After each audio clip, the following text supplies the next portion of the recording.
মুহাম্মদুর রাসূলুল্লাহ সাল্লাল্লাহু আলাইহি ওয়াসাল্লামের জীবনী নিয়ে আলোচনা করব ইনশাআল্লাহ। কিন্তু শুধুমাত্র একটি পর্বে আমাদের প্রিয় নবীজির বর্ণাঢ্য জীবনী, এই পুরো জীবনীকে কাভার করা খুবই দুঃসাধ্য একটি ব্যাপার। তারপরেও আমরা চেষ্টা করব খুব সংক্ষিপ্ত পরিসরে, খুব প্রেসাইজলি তার জীবনের গুরুত্বপূর্ণ যে লাইফ ইভেন্টসগুলো আছে, ঘটনাগুলো আছে, সেগুলো খুব সংক্ষিপ্ত পরিসরে বর্ণনা করবার।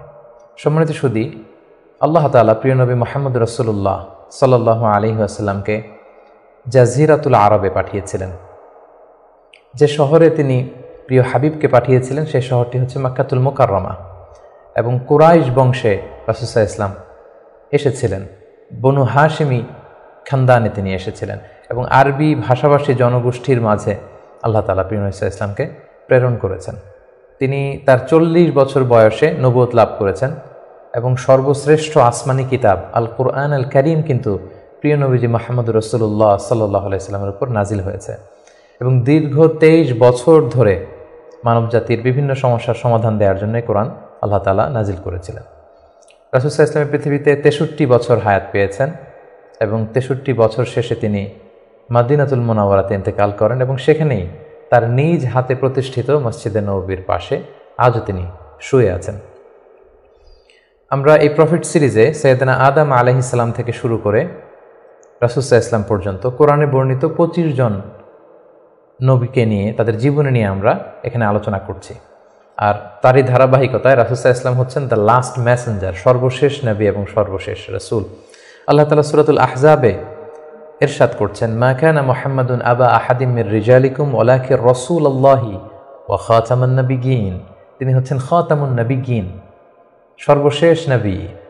নবী আসার সাইয়েদনা আদম আলাইহিস সালাম থেকে শুরু করে নবীদের আগমনের যে ধারাবাহিকতা, সেটার সিল মেরে রাসূল সাল্লাল্লাহু আলাইহি ওয়াসাল্লামের মাধ্যমে সিলড আপ করা হয়েছে। এই ধারাবাহিকতাকে কাট আপ করে দেওয়া হয়েছে, তারপরে কোনো নবী আসবে না।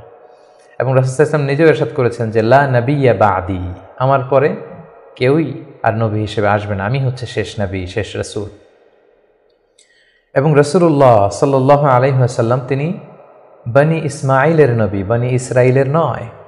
আমরা জানি যে পৃথিবীতে নবীদের যে ধারাবাহিকতা, নবী আসার যে সিলসিলা, এটা ইব্রাহিম আলাইহিস সালাম থেকে 2 ভাগ হয়েছে।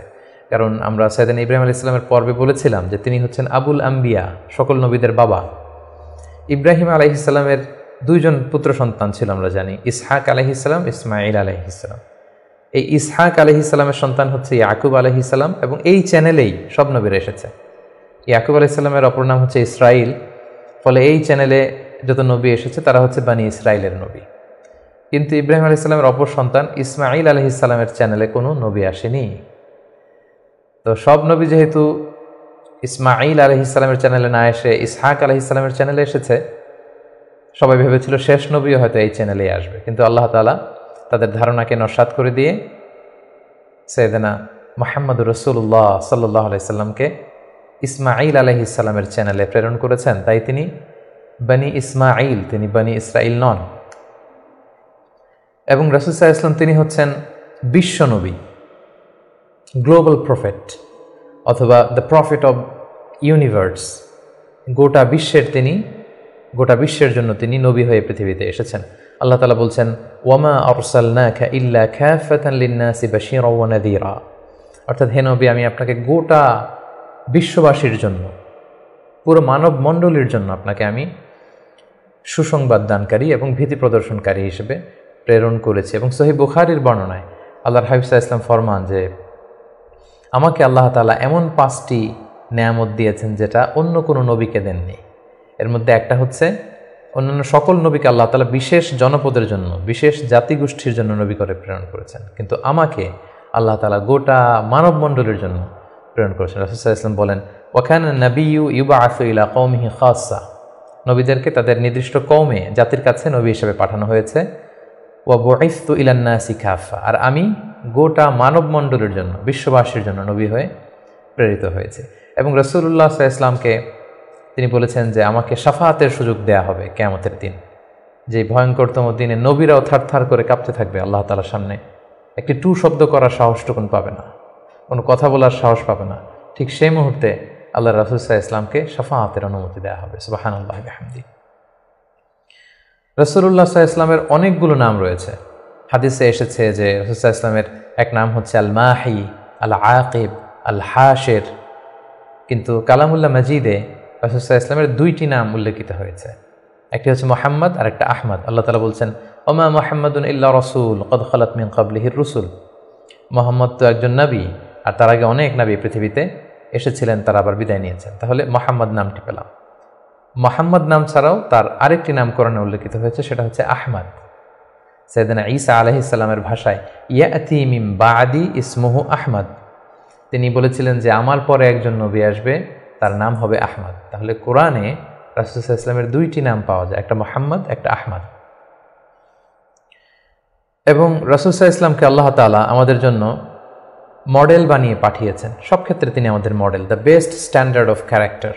আল্লাহ তাআলা ইরশাদ করছেন ওয়া ইন্নাকা লা আলা খুলুকিন আযীম, নবী হে আপনি সুমহান চরিত্রের উপর প্রতিষ্ঠিত, আপনার চরিত্র হচ্ছে অনুকরণীয় চরিত্র, গোটা বিশ্ববাসী আপনার চরিত্র থেকে শিখবে, জানবে, আলোকিত হবে।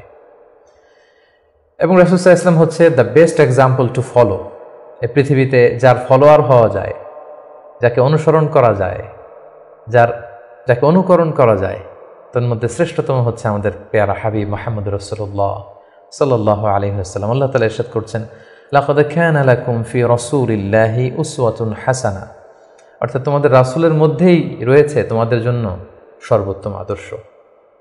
আমরা যেন তাকে আমাদের জীবনের মডেল, আমাদের জীবনের আইকন, আমাদের জীবনের আদর্শ হিসেবে গ্রহণ করি। এজন্য আল্লাহ তাআলা রাসূল সাল্লাল্লাহু আলাইহি ওয়াসাল্লামকে আমাদের জন্য উসওয়াতুন হাসানা, অনুকরণীয় উত্তম আদর্শ হিসেবে তিনি রাসূল সাল্লাল্লাহু আলাইহি ওয়াসাল্লামকে আমাদের কাছে প্রেরণ করেছেন। এবং তিনি শুধু মুসলিমদের জন্য নবী হয়ে আসেননি, তিনি শুধু বিশ্বাসীদের কাছেই নবী হয়ে আসেননি, তিনি শুধু আরববাসীদের কাছেই নবী হয়ে আসেননি, তিনি গোটা বিশ্বের জন্য রহমত হয়ে এসেছেন, mercy for the entire universe. আল্লাহ তাআলা ইরশাদ করছেন ওয়ামা আরসালনাকা ইল্লা রাহমাতাল লিল আলামিন, I have sent you as a mercy for the entire universe. নবী হে আমি আপনাকে গোটা বিশ্ববাসীর জন্য রহমত করে প্রেরণ করেছি, রহমত স্বরূপ প্রেরণ করেছি। তিনি রাহমাতাল লিল আলামিন, তিনি গোটা বিশ্বের অ্যাসেট, গোটা বিশ্ব তার কাছ থেকে ভদ্রতা, সভ্যতা, ওহির জ্ঞান সব কিছু শিখবে। শুধু আমরাই রাসূল সাল্লাল্লাহু আলাইহি ওয়াসাল্লামের সুন্নাহ বা ট্র্যাডিশন থেকে আলোকিত হবে এমনটা নয়, তিনি সবার জন্য শিক্ষণীয়, অনুকরণীয়, অনুসরণীয়, তিনি গোটা বিশ্ববাসীর জন্য রহমত।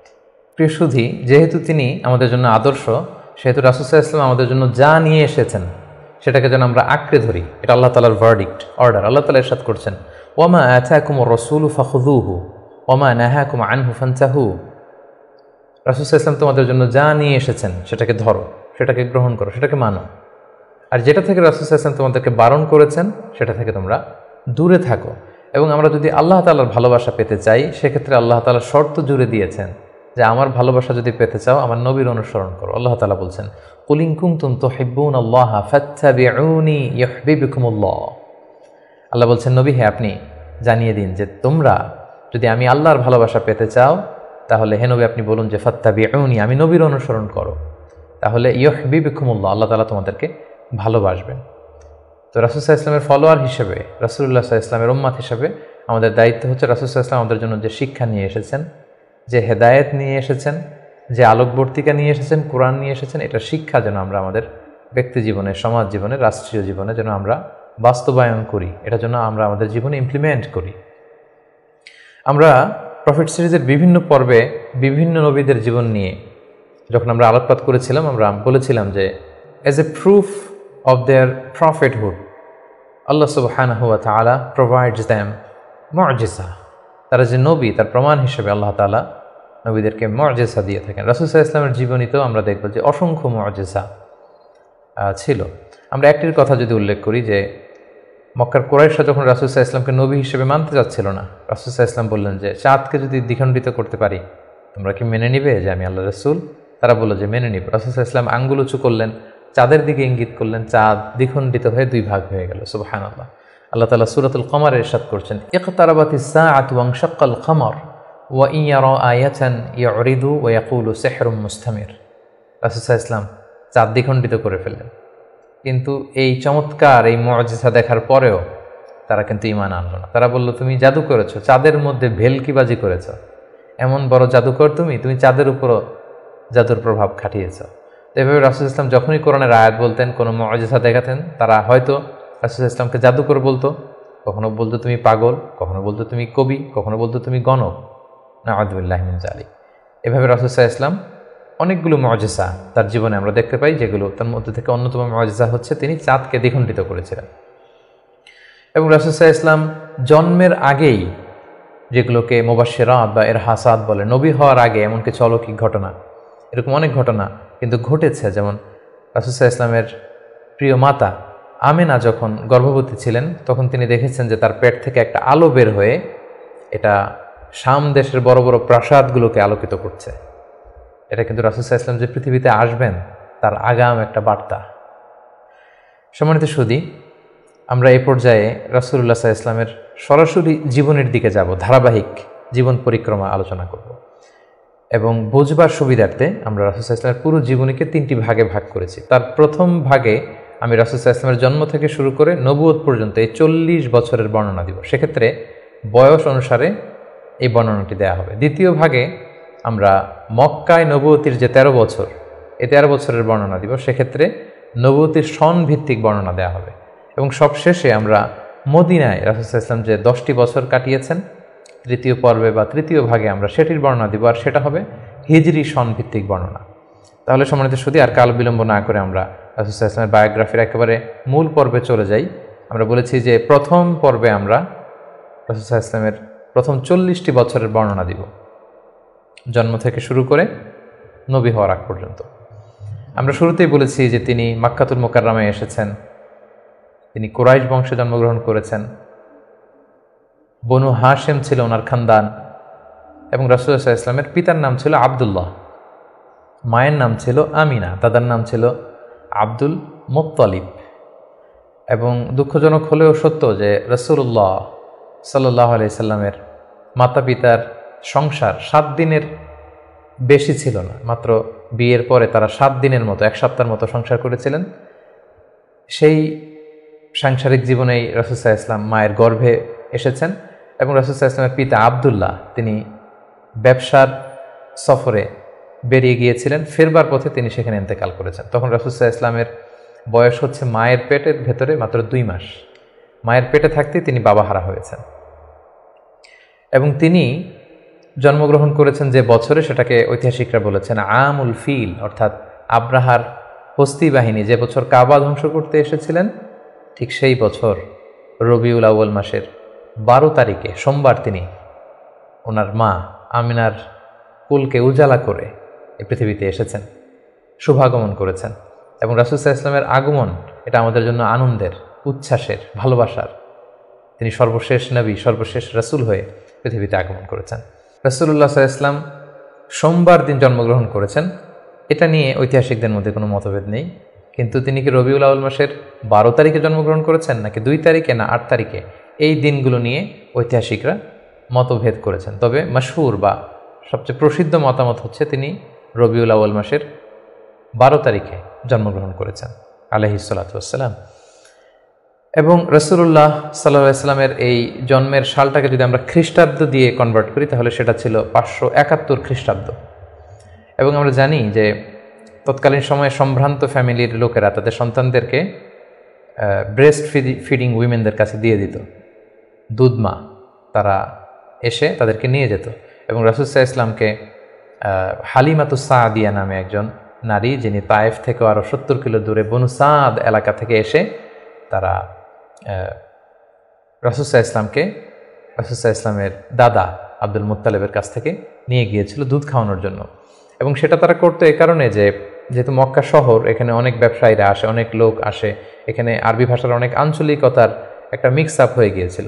তাই বেদুইন এলাকাতে, একেবারে মরুদ্যান, মরুভূমি আছে, এরকম এলাকাতে যেই ট্রাইবস বা কবিলাগুলো আছে, সেখানে যদি ছেলেমেয়েরা বড় হয়, তাদের যেমনি স্বাস্থ্য ভালো থাকে, তাদের ভাষাটা যেমনি পিওর হয়, আরবি মুবিন, সুস্পষ্ট আরবি ভাষায় তারা কথা বলতে পারে। তো সম্ভ্রান্ত এবং ট্র্যাডিশনাল ফ্যামিলির লোকজন এটাই করত।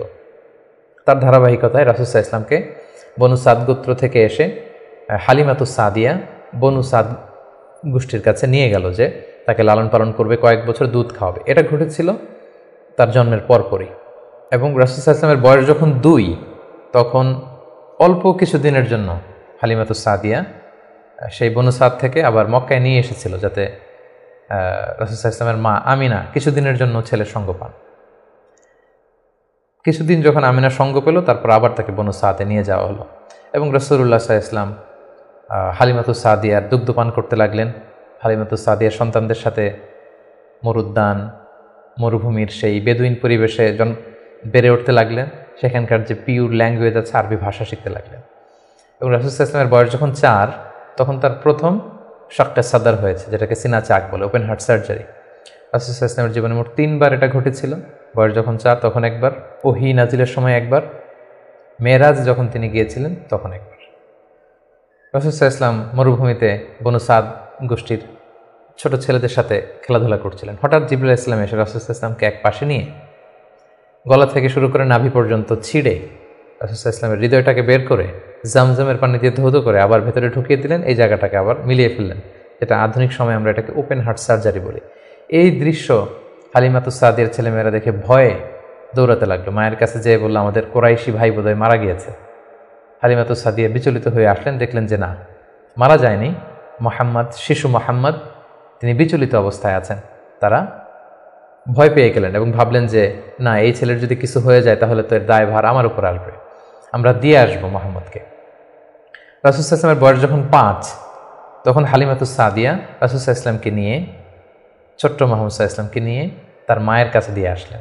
যেহেতু 5 বছর বয়সে এখন তিনি সুস্পষ্ট আরবিতে কথা বলতে পারেন এবং দুধ খাওয়ানো তো সেই 2 বছর বয়সেই শেষ। তিনি মরুভূমির সুন্দর প্রকৃতিতে সুঠাম দেহ নিয়ে বড় হচ্ছেন, সুন্দর আরবি ভাষায় কথা বলতে পারেন। 5 বছর বয়সে মায়ের কাছে ফিরিয়ে দেয়া হলো। এবং রাসূল সাল্লাল্লাহু আলাইহি ওয়াসাল্লামের আম্মা আমিনা, তিনি প্রতি বছর রাসূল সাল্লাল্লাহু আলাইহি ওয়াসাল্লামের বাবার কবর জিয়ারত করতে ইয়াসরিবে যেতেন, যেটা পরবর্তীতে মদিনা নামকরণ হবে, আমরা শুনব সেই ঘটনা।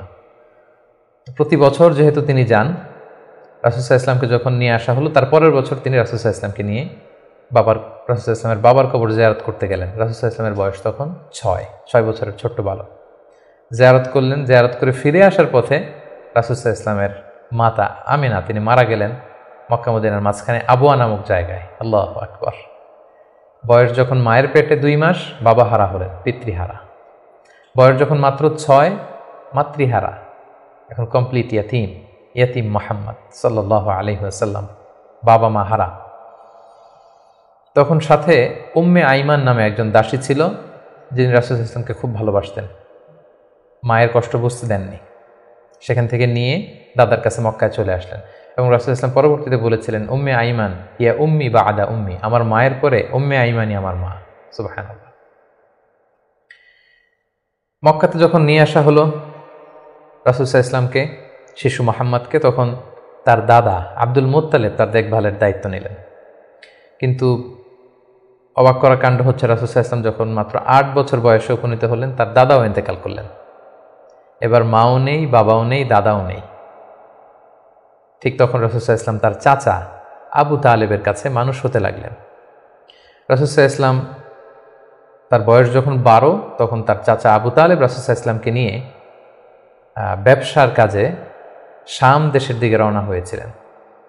আমরা সেখানে বুহাইরা আর রাহেব, যে খ্রিস্টান পাদ্রী, তার গুরু পাদ্রীর কাছে শুনেছিলেন যে শেষ জামানার নবী তার শৈশব বয়সে বা কৈশোর বয়সে এই মরুভূমির পাশ দিয়ে যাবে। এটা শোনার পর থেকে বুহাইরা বছরের পর বছর এখানে ধ্যানমগ্ন থাকতো এবং অপেক্ষা করত। লম্বা ঘটনা।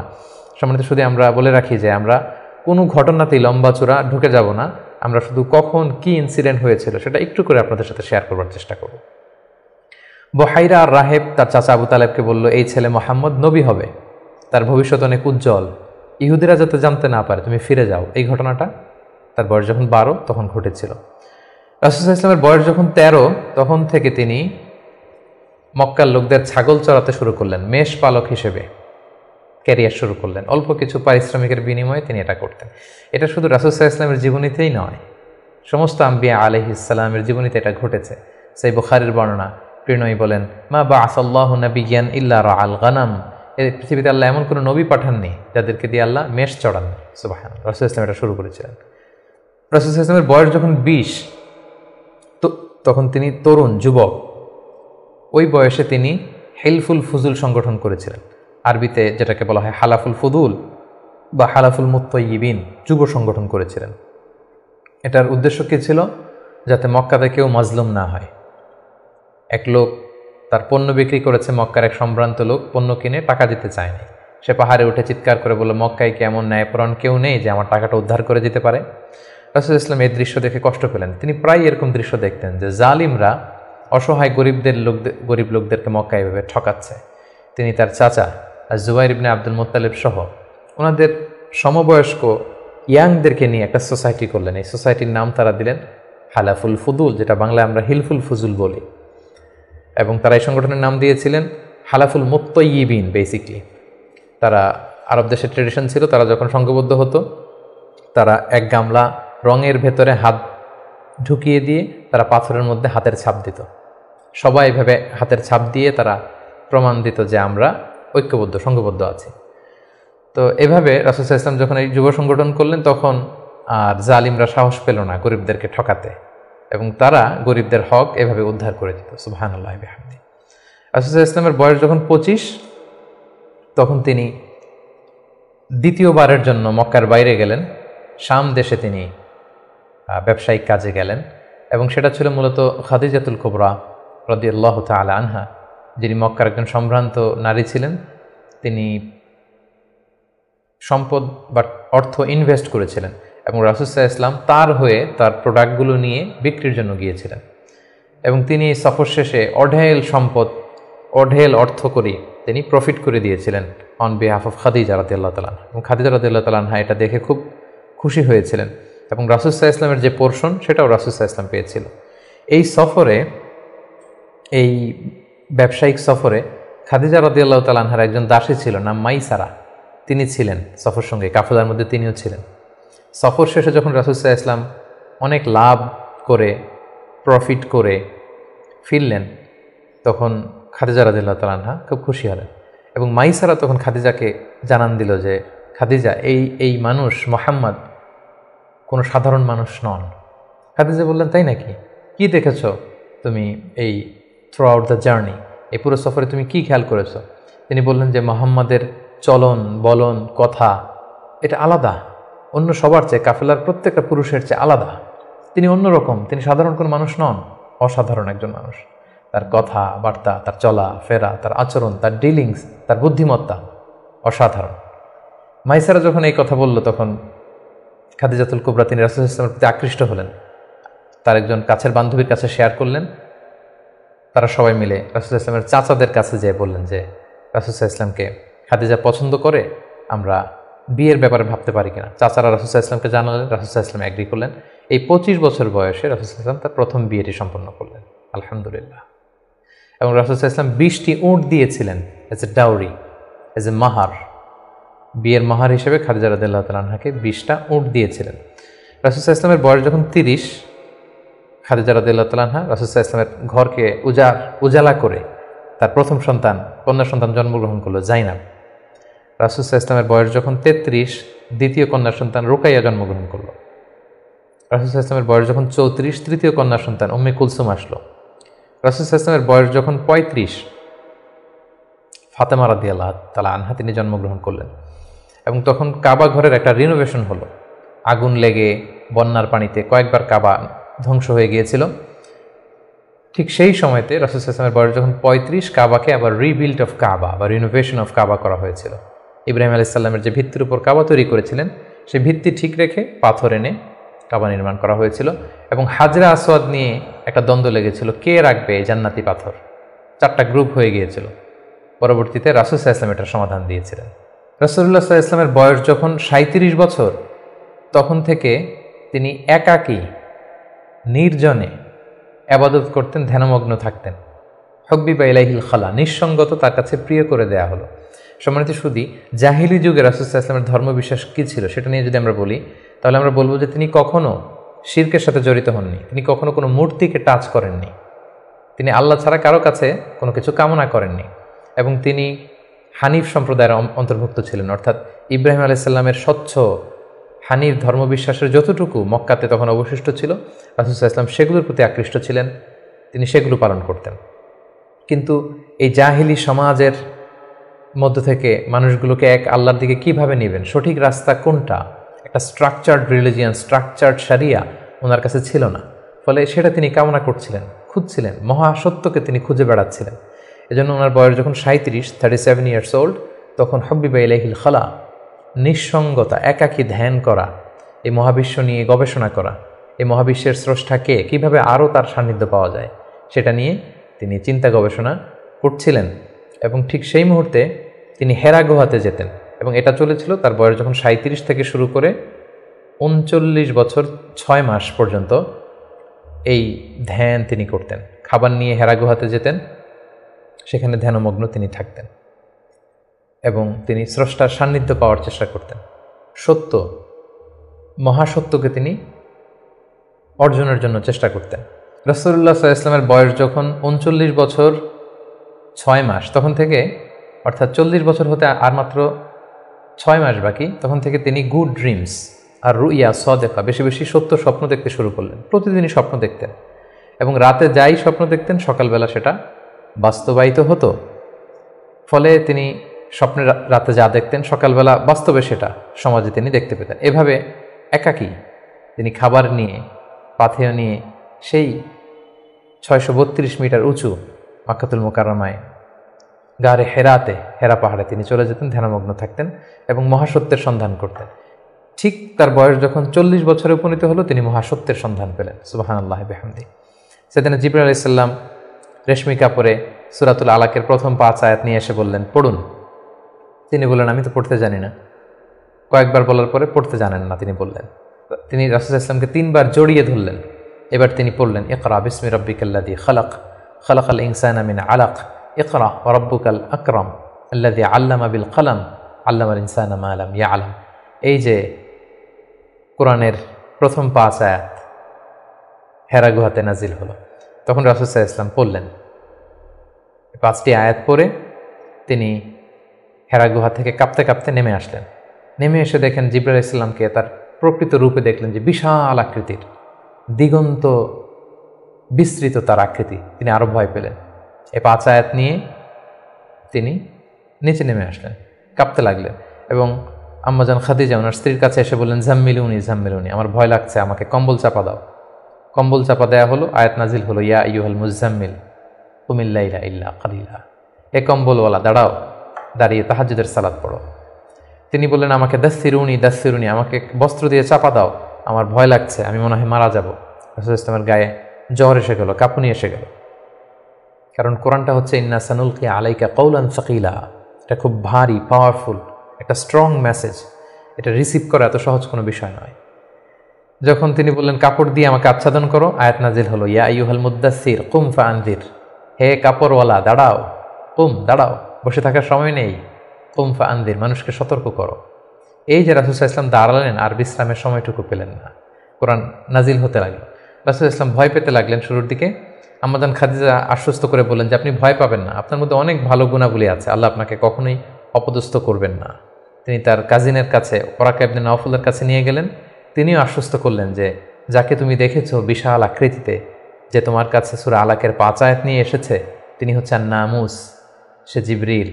তোমার আগে সব নবীদের কাছে তিনিই আসতেন আল্লাহর বাণী নিয়ে। সুবহানাল্লাহ। ভয় পেও না, তুমি চালিয়ে যাও, এবং তোমার জাতিগোষ্ঠী তোমার বিরোধিতা করবে, তোমাকে তোমার এলাকা থেকে বের করে দিবে। রাসূল ইসলাম বললেন, আমার গোষ্ঠীর আত্মীয়রা আমাকে বের করে দিবে? তিনি বললেন, হ্যাঁ, এই বাণীবাহকের কাজ যারা করে পৃথিবীতে তাদেরকে এই ভাগ্যই বরণ করতে হয়েছে। সুবহানাল্লাহ বিহামদি। সম্মানিত শুধু এভাবে ইকরা বিসমি রাব্বিকাল্লাযী খালাক, read in the name of your lord who has created, এই বাণী নাজিলের মধ্য দিয়ে রাসূল সাল্লাল্লাহু আলাইহি ওয়াসাল্লাম অফিশিয়ালি নবী হলেন, নবুয়ত লাভ করলেন, এবং তার বয়স ছিল তখন 40 বছর। তাহলে আমরা প্রথম পর্ব শেষ করলাম, যেখানে আমরা বলেছি প্রথম পর্বে আমরা রাসূল ইসলামের জন্ম থেকে শুরু করে নবী হওয়া পর্যন্ত এই 40 বছরের বর্ণনা আমরা প্রথম পর্বে শুনলাম।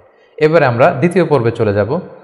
দ্বিতীয় পর্বে আমরা বর্ণনা করব নবী হওয়ার পর থেকে হিজরতের আগ পর্যন্ত মক্কায় নবুয়তের 13 বছর ওনার কেমন কেটেছে, কি কি ইনসিডেন্ট ছিল, কি কি ঘটনার মধ্যে দিয়ে, স্ট্রাগলের মধ্যে দিয়ে তিনি গিয়েছেন, সেটা আমরা এখন শুনবো ইনশাআল্লাহ। আমরা শুরুতেই বলেছিলাম যে দ্বিতীয় পর্ব আমরা আলোচনা করব নবুয়তের সন ভিত্তিক। তো নবুয়তির প্রথম বছরে রাসূল সাল্লাল্লাহু আলাইহি ওয়াসাল্লামের কাছে কোরআনের আয়াত যাই নাজিল হতো সেটা তিনি খুব প্রাইভেটলি কাছের লোকদের কাছে প্রচার করতেন, অন্যদেরকে বলতেন না। ফলে তিনি যে নবী হয়েছেন এটা ওনার কাছের লোকজন ছাড়া কেউ জানতে পারেনি। তিনি সর্বপ্রথম খাদিজা রাদিয়াল্লাহু তাআলা আনহার কাছে বলেছেন, তিনি বিশ্বাস করে ঈমান এনেছেন। তার চাচাতো ভাই ছোট্ট আলী রাদিয়াল্লাহু তাআলা আনহুর কাছে বলেছেন, আলী রাদিয়াল্লাহু তাআলা আনহু ছোটদের মধ্যে ঈমান এনেছেন। দাসদের মধ্যে থেকে প্রথম যায়েদ ইবনে হারেসা, যিনি রাসূল সাল্লাল্লাহু আলাইহি ওয়াসাল্লামের পালক পুত্রের মর্যাদায় ছিলেন, তিনি ঈমান এনেছেন। সবচাইতে কাছের ঘনিষ্ঠ বন্ধু আবু বকর রাদিয়াল্লাহু তাআলা আনহুর কাছে বলেছেন, তিনিও ঈমান এনেছেন। এবং রাসূল সাল্লাল্লাহু আলাইহি ওয়াসাল্লাম গোপনে, অর্থাৎ যেটাকে বলা হয় প্রাইভেট দাওয়া, তিনি টার্গেট ভিত্তিক কাছের ঘনিষ্ঠ আমানতদার যাকে তিনি রিলাই করতে পারেন তাদের কাছে তিনি বলতে আরম্ভ করলেন, এবং তারা গোপনে গোপনে প্রাইভেটলি রাসূল সাল্লাল্লাহু আলাইহি ওয়াসাল্লাম ডাকে সাড়া দিয়ে ঈমান আনলো, মুসলিম হতে আরম্ভ করলো। সুবহানাল্লাহ।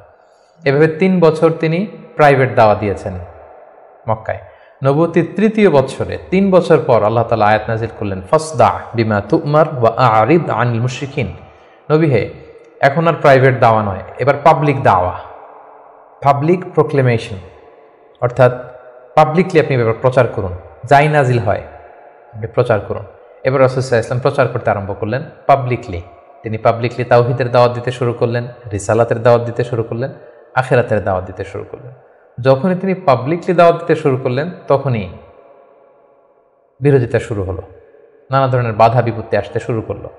তিনি পাহাড়ের চূড়ায় যেয়ে বললেন, হে মক্কাবাসী, হে আমার গোষ্ঠীর লোকেরা, আমি যদি বলি যে এই পাহাড়ের পেছনে একদল ঘোড়সাওয়ার আক্রমণ করার জন্য বসে আছে, বিশ্বাস করবে আমার কথা? সবাই বললো, হ্যাঁ অবশ্যই করব, কারণ মা জাররাবনা মিনকা ইল্লা সিদখান, আমরা জীবনে তো মুহাম্মদ তোমার কাছ থেকে কোনোদিন মিথ্যা বলতে শুনি নাই, তুমি যা বলবে তাই বিশ্বাস করব।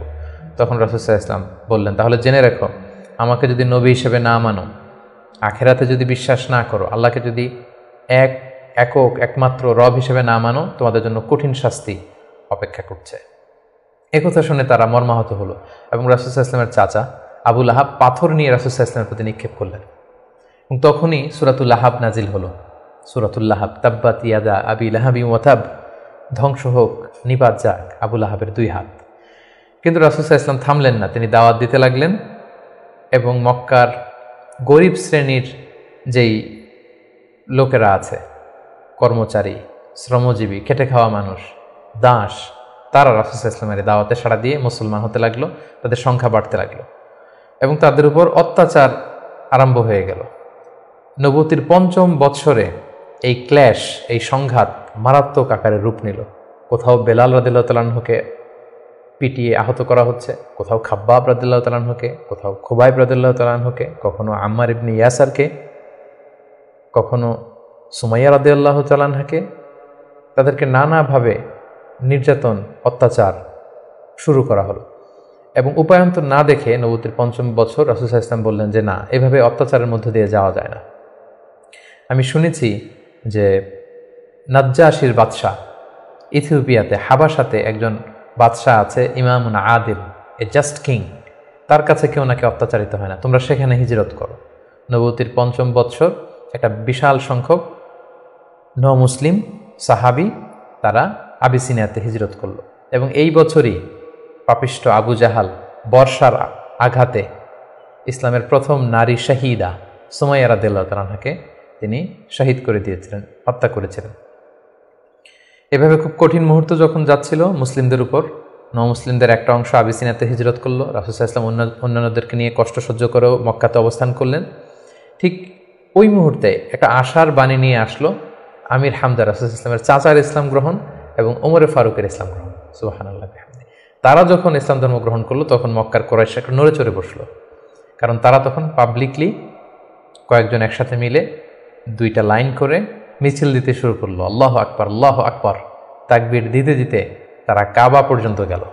এবং এই দৃশ্য যখন মক্কার কাফিররা দেখলো তখন তারা বলতে আরম্ভ করলো, না, এটাকে যে কোনো মূল্যে থামাতে হবে। রাসূল সাল্লাল্লাহু আলাইহি ওয়াসাল্লামকে তারা প্রপোজ করলো, তুমি নারী চাও মুহাম্মদ, তোমাকে আরব্য সুন্দরী নারী এনে দেব, তুমি সম্পদ চাও, সম্পদ দেব, ক্ষমতা চাও, ক্ষমতা দেব, কিন্তু এই নতুন যেই দাওয়াত দিচ্ছ তুমি, এটা বন্ধ করো। রাসূল সাল্লাল্লাহু আলাইহি ওয়াসাল্লাম বললেন, তোমরা যদি আমার ডান হাতে লাওয়াদাউ শামসা ফি ইয়ামিনি ওয়াল খামারা ফি ইয়াসারি, ডান হাতে যদি তোমরা সূর্য এনে দাও, বাঁ হাতে যদি আমাকে চাঁদ এনে দাও, তারপরেও এই দাওয়াত থেকে, আমার এই মিশন থেকে আমি এক চুল পরিমাণে পেছনে যাব না। এবার আবু জাহেল, উতবা, শাইবা, ওয়ালিদ ইবনে মুগীরা তারা সিদ্ধান্ত নিল, না, মুহাম্মদকে থামাতে হলে আমাদেরকে অন্য স্ট্র্যাটেজিতে যেতে হবে, তাদেরকে বয়কট করতে হবে। এবং তারা তখন প্রপোজ করলো যে আমরা বয়কট করব। আবু তালেবকে বলল, আবু তালেব, তোমার ভাতিজা তোমার শেল্টারে আমাদের সমাজে বিশৃঙ্খলা তৈরি করছে, নতুন ধর্মের দাওয়াত দিচ্ছে, হয় মোহাম্মদকে আমাদের হাতে তুলে দাও, তা না হলে তোমাদেরকে আমরা বয়কট করতে বাধ্য হব। আবু তালেব বললেন যে না, পিতাহারা মাতাহারা মোহাম্মদকে আমি ছোটবেলা থেকে লালন পালন করেছি, আমার ভাতিজার কোনো ক্ষতি আমি হতে দিব না। তারা বয়কটের ঘোষণা দিল। তারা বলল, আমরা সবাই মিলে বানু হাশিমকে বয়কট করলাম, তোমাদের সাথে আমাদের কোনো বিবাহ হবে না, কোনো অর্থনৈতিক চুক্তি হবে না, আমরা কোনো পণ্য বিক্রি করব না, তোমাদের থেকে কিনবো না, কথা বলবো না, তোমাদেরকে বয়কট। 3 বছর শিআবে আবি তালেবে রাসূলুল্লাহ ইসলামের চাচা এবং মুসলিমরা এই বয়কটের মধ্যে ছিলেন। প্রথম বছর তারা ছাগল পালতো, যেহেতু ছাগল জবাই করে খেয়েছে। তারপরের বছর ছাগলের চামড়া, এবং অনেক সাহাবী ছাগলের চামড়া, গাছের ছাল খেয়ে বেহুশ হয়ে থাকতো, যেহেতু কোনো খাবার দাবারের ব্যবস্থা ছিল না। ঠিক নবুয়তের 7ম বছরে এই বয়কট শুরু হলো 10ম বৎসর পর্যন্ত। 3টি বছর তারা এই বয়কটের মধ্যে দিয়ে গিয়েছে। এবং রাসূলুল্লাহ ইসলাম নবুয়তের 10ম বৎসরে চাচা আবু তালেবকে বললেন যে, চাচা, আল্লাহ তাআলা আমাকে জানিয়েছেন যে তারা যে বয়কটের যে ধারাগুলো লিখেছিল, যে আমাদের কাছে পণ্য বিক্রি করবে না, আমাদের সাথে বিয়ে শাদী হবে না, কথাবার্তা হবে না, এবং এই ধারাগুলো লিখে তারা একটা কাগজে এটাকে কাবা ঘরের ছাদের উপরে ঝুলিয়ে দিয়েছিল। রাসূলুল্লাহ ইসলাম বললেন যে, চাচা, আপনি তাদের কাছে যান, যে বলুন যে আল্লাহ তাআলা আমাকে জানিয়েছে উই পোকা এসে তাদের ধারার প্রতিটি কথা উই পোকা খেয়ে ফেলেছে, সেখানে শুধু আল্লাহ এই শব্দটা অবশিষ্ট আছে। আমি যদি নবী না হই তাহলে তো এটা আমার পক্ষে বলা সম্ভব না। আবু তালেব যে বললেন, শোনো, আমার ভাতিজা মোহাম্মদ বলেছে যে তোমাদের ধারার প্রতিটি কথা উই পোকা খেয়ে ফেলেছে, যেটা তোমরা কাবা ঘরে লটকে রেখেছো গত 3 বছর, যাও যেয়ে দেখো। যদি দেখো মোহাম্মদ যা জানিয়েছে এটা মিথ্যা, তাহলে মোহাম্মদকে তোমাদের হাতে তুলে দেবো, আর যদি সত্য হয় তাহলে এই বয়কট তোমরা ভেঙে দিতে হবে। তারা যে তাই দেখলো, রাসূলুল্লাহ ইসলাম যেমনটি বলেছেন, কোনো লেখা সেই নথিপত্রে নেই, শুধু আল্লাহ নামটি ছাড়া। এটা দেখে তাদের কারো কারোর মধ্যে ভয় আসলো যে না, এতটা আমাদের আত্মীয়, এরা একই বংশের লোক, একই সমাজের লোক, এটা করা ঠিক হবে না। নবুয়তির 10ম বৎসর এই বয়কটকে তারা উঠিয়ে নিল। কিন্তু তার চেয়েও দুঃখজনক ঘটনা আমাদের জন্য সামনে অপেক্ষা করছে। সেটা হচ্ছে নবুয়তির 10ম বৎসর রাসূলুল্লাহ ইসলামের এই চাচা আবু তালেব ইন্তেকাল করলো, যিনি রাসূলুল্লাহ ইসলামকে পলিটিক্যাল শেল্টার দিতেন এবং রাসূলুল্লাহ ইসলামকে ঘরে যিনি শক্তি যোগাতেন, সাহস যোগাতেন এবং ফিনান্সিয়াল সাপোর্ট দিতেন, তার সেই প্রিয়তমা স্ত্রী খাদিজা রাদিয়াল্লাহু তাআলা আনহা নবুয়তির 10ম বৎসরে চাচার ইন্তেকালের 6 মাস পরে ইন্তেকাল করলেন। রাসূলুল্লাহ ইসলাম তখন সাউদা বিনতে জামাআ রাদিয়াল্লাহু তাআলা আনহাকে বিয়ে করলেন। আয়েশা রাদিয়াল্লাহু তাআলা আনহার সাথে বিয়ের কন্ট্রাক্ট অর্থাৎ আকদ হলো, কিন্তু সংসার শুরু হয়নি। কিন্তু এখন তো রাসূলুল্লাহ ইসলামকে বাঁচানোর মতো কেউ নেই, শেল্টার দেওয়ার মতো কেউ নেই। এখন তো যে কেউ রাসূলুল্লাহ ইসলামের উপর অ্যাটাক করতে পারে। তাই রাসূলুল্লাহ ইসলাম পাশের শহর টুইন সিটি তায়েফে চলে গেলেন। তায়েফের লোকদেরকে দাওয়াত দিলেন। নবুয়তির 10ম বছরেই তিনি তায়েফে চলে গেলেন। কিন্তু আমরা তায়েফের ঘটনা জানি।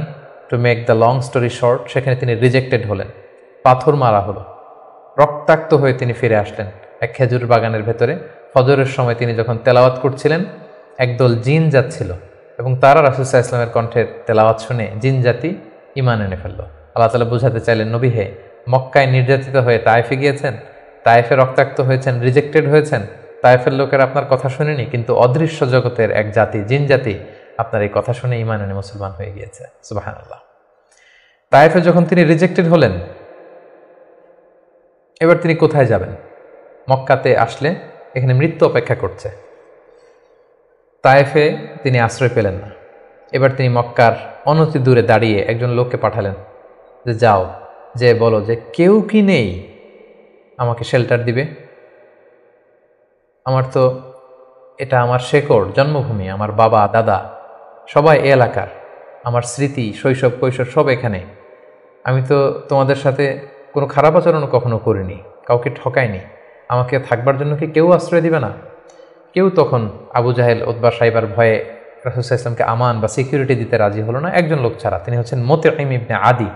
যদিও সে মুশরিক, কিন্তু রাসূলুল্লাহ ইসলামকে শেল্টার বা আমান দেওয়ার জন্য রাজি হলো। আল্লাহর মেহেরবানি, এই মুশরিক মুতঈম ইবনে আদির শেল্টারে রাসূলুল্লাহ ইসলাম মক্কায় ঢুকলেন, তাওয়াফ করলেন, মক্কায় থাকতে আরম্ভ করলেন। কিন্তু মক্কার পরিবেশ পরিস্থিতি মোটেও রাসূলুল্লাহ ইসলামের অনুকূলে নয়। রাসূলুল্লাহ ইসলাম খুব কষ্টে দিনাতিপাত করতে লাগলেন। কিছুদিন আগে চাচা হারিয়েছেন, ঘরের স্ত্রী খাদিজা রাদিয়াল্লাহু তাআলা আনহাকে হারিয়েছেন, তায়েফে যে নির্যাতিত হয়েছেন, ডানে বায়ে সামনে পেছনে সাহস জোগানোর মতো কেউ নেই। রাসূলুল্লাহ ইসলামের হৃদয়টা ভেঙে চুরমার খান খান। ঠিক সে মুহূর্তে নবুয়তির 11তম বৎসরে রাসূলুল্লাহ ইসলামের হৃদয়টাকে আনন্দ দিয়ে ভরে দেবার জন্য স্পেশাল মিটিংয়ে রাসূলুল্লাহ ইসলামকে ডেকে নিলেন আল্লাহ তাআলা তার আরশে। আল্লাহ তাআলা নাজিল করলেন, সুবহানাল্লাযী আসরা বিআবদিহি লাইলাম মিনাল মাসজিদিল হারাম ইলাল মাসজিদিল আকসা। তিনি মসজিদে হারাম থেকে এক রাত্রিবেলা রাসূলুল্লাহ ইসলামকে জিবরাইল আলাইহিস সালামের মারফত তিনি মসজিদে আকসায় নিলেন, সেখান থেকে 7 আকাশ ভ্রমণ করিয়ে আল্লাহর আরশে নিয়ে গেলেন। সুবহানাল্লাহ। সেখানে সালাত ফরজ করা হলো। রাসূলুল্লাহ ইসলামের সাথে একান্তে আল্লাহ তাআলা কথোপকথন করলেন, রাসূলুল্লাহ ইসলামের মন ভালো করে দিলেন। মেরাজ থেকে তিনি ফিরে আসলেন, কিন্তু এখন যাবেন কোথায়? মক্কায় তো থাকার পরিবেশ নেই। তখন তিনি ওনার গ্লোবাল নেভিগেশন এটা বাড়ানোর জন্য ট্রাই করলেন যে ফরেন লোক আমি পাই কিনা, যে বিদেশে কোথাও যেয়ে থাকা যায় কিনা প্রবাসে। রাসূলুল্লাহ ইসলাম তখন হজের মৌসুমটাকে বেছে নিলেন, কারণ হজে মক্কায় হাজার হাজার লোক চারদিক থেকে আসতো এবং হজের মৌসুমগুলোতে আবু জাহেল, উতবা, সাইবা, ওয়ালিদ ইবনে মুগীরা তারা মক্কায় প্রবেশের যে প্রধান ফটক বা গেটে সেখানে দাঁড়িয়ে হাজিদেরকে বলতো, খবরদার মক্কার যেখানে মনে চায় যাও, মানাসিকুল হজ পালন করো, কিন্তু মক্কায় একজন পাগল আছে, তার নাম মুহাম্মদ, তার কাছে যেও না। সে এমন কথা বলবে তোমাকেও পাগল বানায় ফেলবে। আমরা জানি যে আল ইনসানু হারিসুন আলা মা মুনিআ, মানুষকে যেটা থেকে বারণ করা হয় মানুষের সেটার ব্যাপারে আগ্রহ থাকে বেশি। সবাই তখন মক্কায় যে খুঁজতে আরম্ভ করলো যে কে এই মুহাম্মদ। যারাই রাসূলুল্লাহ ইসলামের কাছে আসতো, রাসূলুল্লাহ ইসলাম তাদেরকে আল্লাহ নাজিল করা কোরআন তেলাওয়াত শোনায় দিতেন এবং রাসূলুল্লাহ ইসলামের কণ্ঠে কোরআন তেলাওয়াত শুনে এরকম অনেক ভিনদেশি মুসলমান হয়ে গিয়েছিল। সুবহানাল্লাহ। কিন্তু রাসূলুল্লাহ ইসলামের তো একটা সেটেলমেন্ট লাগবে। কোথায় যাবেন তিনি? তিনি মিনাতে এবং আকাবাতে খুঁজতে আরম্ভ করলেন। নবুয়তির 11তম বৎসরে খুঁজতে খুঁজতে হঠাৎ মিনার একটা টেন্টে, তাঁবুতে তিনি ঢুকলেন। 6 জন লোক সেখানে বসা। রাসূলুল্লাহ ইসলাম জিজ্ঞেস করলেন, তোমরা কারা? তারা বলল, আমরা খাজরাজ গোষ্ঠীর মানুষ, ইয়াসরিব আমাদের বাড়ি। মদিনার পুরো নাম ছিল ইয়াসরিব। তাদের সংখ্যা ছিল মাত্র 6 জন। সুবহানাল্লাহ। আসলে পৃথিবীতে যত বড় কাজ হয়েছে, যত বিপ্লব হয়েছে, এগুলো কিন্তু হয়েছে সামান্য কয়েকজন লোক থেকে শুরু হয়েছে, পরে এটা বিপ্লবের রূপ নিয়েছে। এই যে দেখেন ইমানের বীজ আল্লাহ তাআলা কিভাবে এই 6 জন লোকের মাধ্যমে মদিনাতে পৌঁছাবে। রাসূলুল্লাহ সাল্লাল্লাহু আলাইহি ওয়াসাল্লাম বললেন, তোমরা খাজরাজের 6 জন? কোন খাজরাজ, কোন ইয়াসরিব? ওই যে ইয়াসরিবের পাশে ইহুদিরা বাস করে। তারা বললেন হ্যাঁ। রাসূলুল্লাহ সাল্লাল্লাহু আলাইহি ওয়াসাল্লাম বললেন, তোমাদের কি কিছু সময় হবে, আমি তোমাদের কিছু শোনাবো? তারা বললেন হ্যাঁ, শোনান। রাসূলুল্লাহ সাল্লাল্লাহু আলাইহি ওয়াসাল্লাম কোরআনের আয়াত তেলাওয়াত করলেন। তারা যতই শুনতে লাগলো অভিভূত হতে লাগলো, মোহিত হতে লাগলো। রাসূলুল্লাহ সাল্লাল্লাহু আলাইহি ওয়াসাল্লামের হাতে হাত রেখে শাহাদা পড়ে তারা মুমিন হয়ে গেল। এবং রাসূলুল্লাহ সাল্লাল্লাহু আলাইহি ওয়াসাল্লাম বললেন, যাও তোমরা এই কোরআনের কথা, আমি যে নবী, আমি যে শেষ নবী, এই কথা তোমাদের লোকালয়ে, তোমাদের জনপদে যেয়ে তোমরা বলো। এবং তারা যে ইয়াসরিবে ফিরে যেয়ে আরও 6 জনকে নিয়ে পরের বছর আসলো, নবুয়তির 12তম বৎসর। রাসূলুল্লাহ সাল্লাল্লাহু আলাইহি ওয়াসাল্লাম খুঁজে খুঁজে হাজিদের তাঁবু খুঁজে খুঁজে সেই 12 জনের তাঁবুতে গেলেন এবং তারা 12 জন রাসূলুল্লাহ সাল্লাল্লাহু আলাইহি ওয়াসাল্লামের হাতে হাত রেখে একটা শপথ করেছিলেন। এটাকে বলা হয় বাইআতুল আকাবা আল উলা, আকাবার প্রথম শপথ। মিনার পাশেই যে পাহাড় বেষ্টিত এরিয়া, এটাকে আকাবা বলে। এই আকাবার প্রথম শপথে 12 জন তারা রাসূলুল্লাহ সাল্লাল্লাহু আলাইহি ওয়াসাল্লামের হাতে হাত রেখে শপথ করলো যে নবী, আপনি যা বলেন আমরা তাই শুনব, আপনি যে আদেশ দেন সেটাই আমরা মাথা পেতে নেব। রাসূলুল্লাহ সাল্লাল্লাহু আলাইহি ওয়াসাল্লাম খুশি হলেন, তার হৃদয়ে আশার সঞ্চার হলো যে না, হয়তো ইয়াসরিবে আমি চলে যেতে পারবো।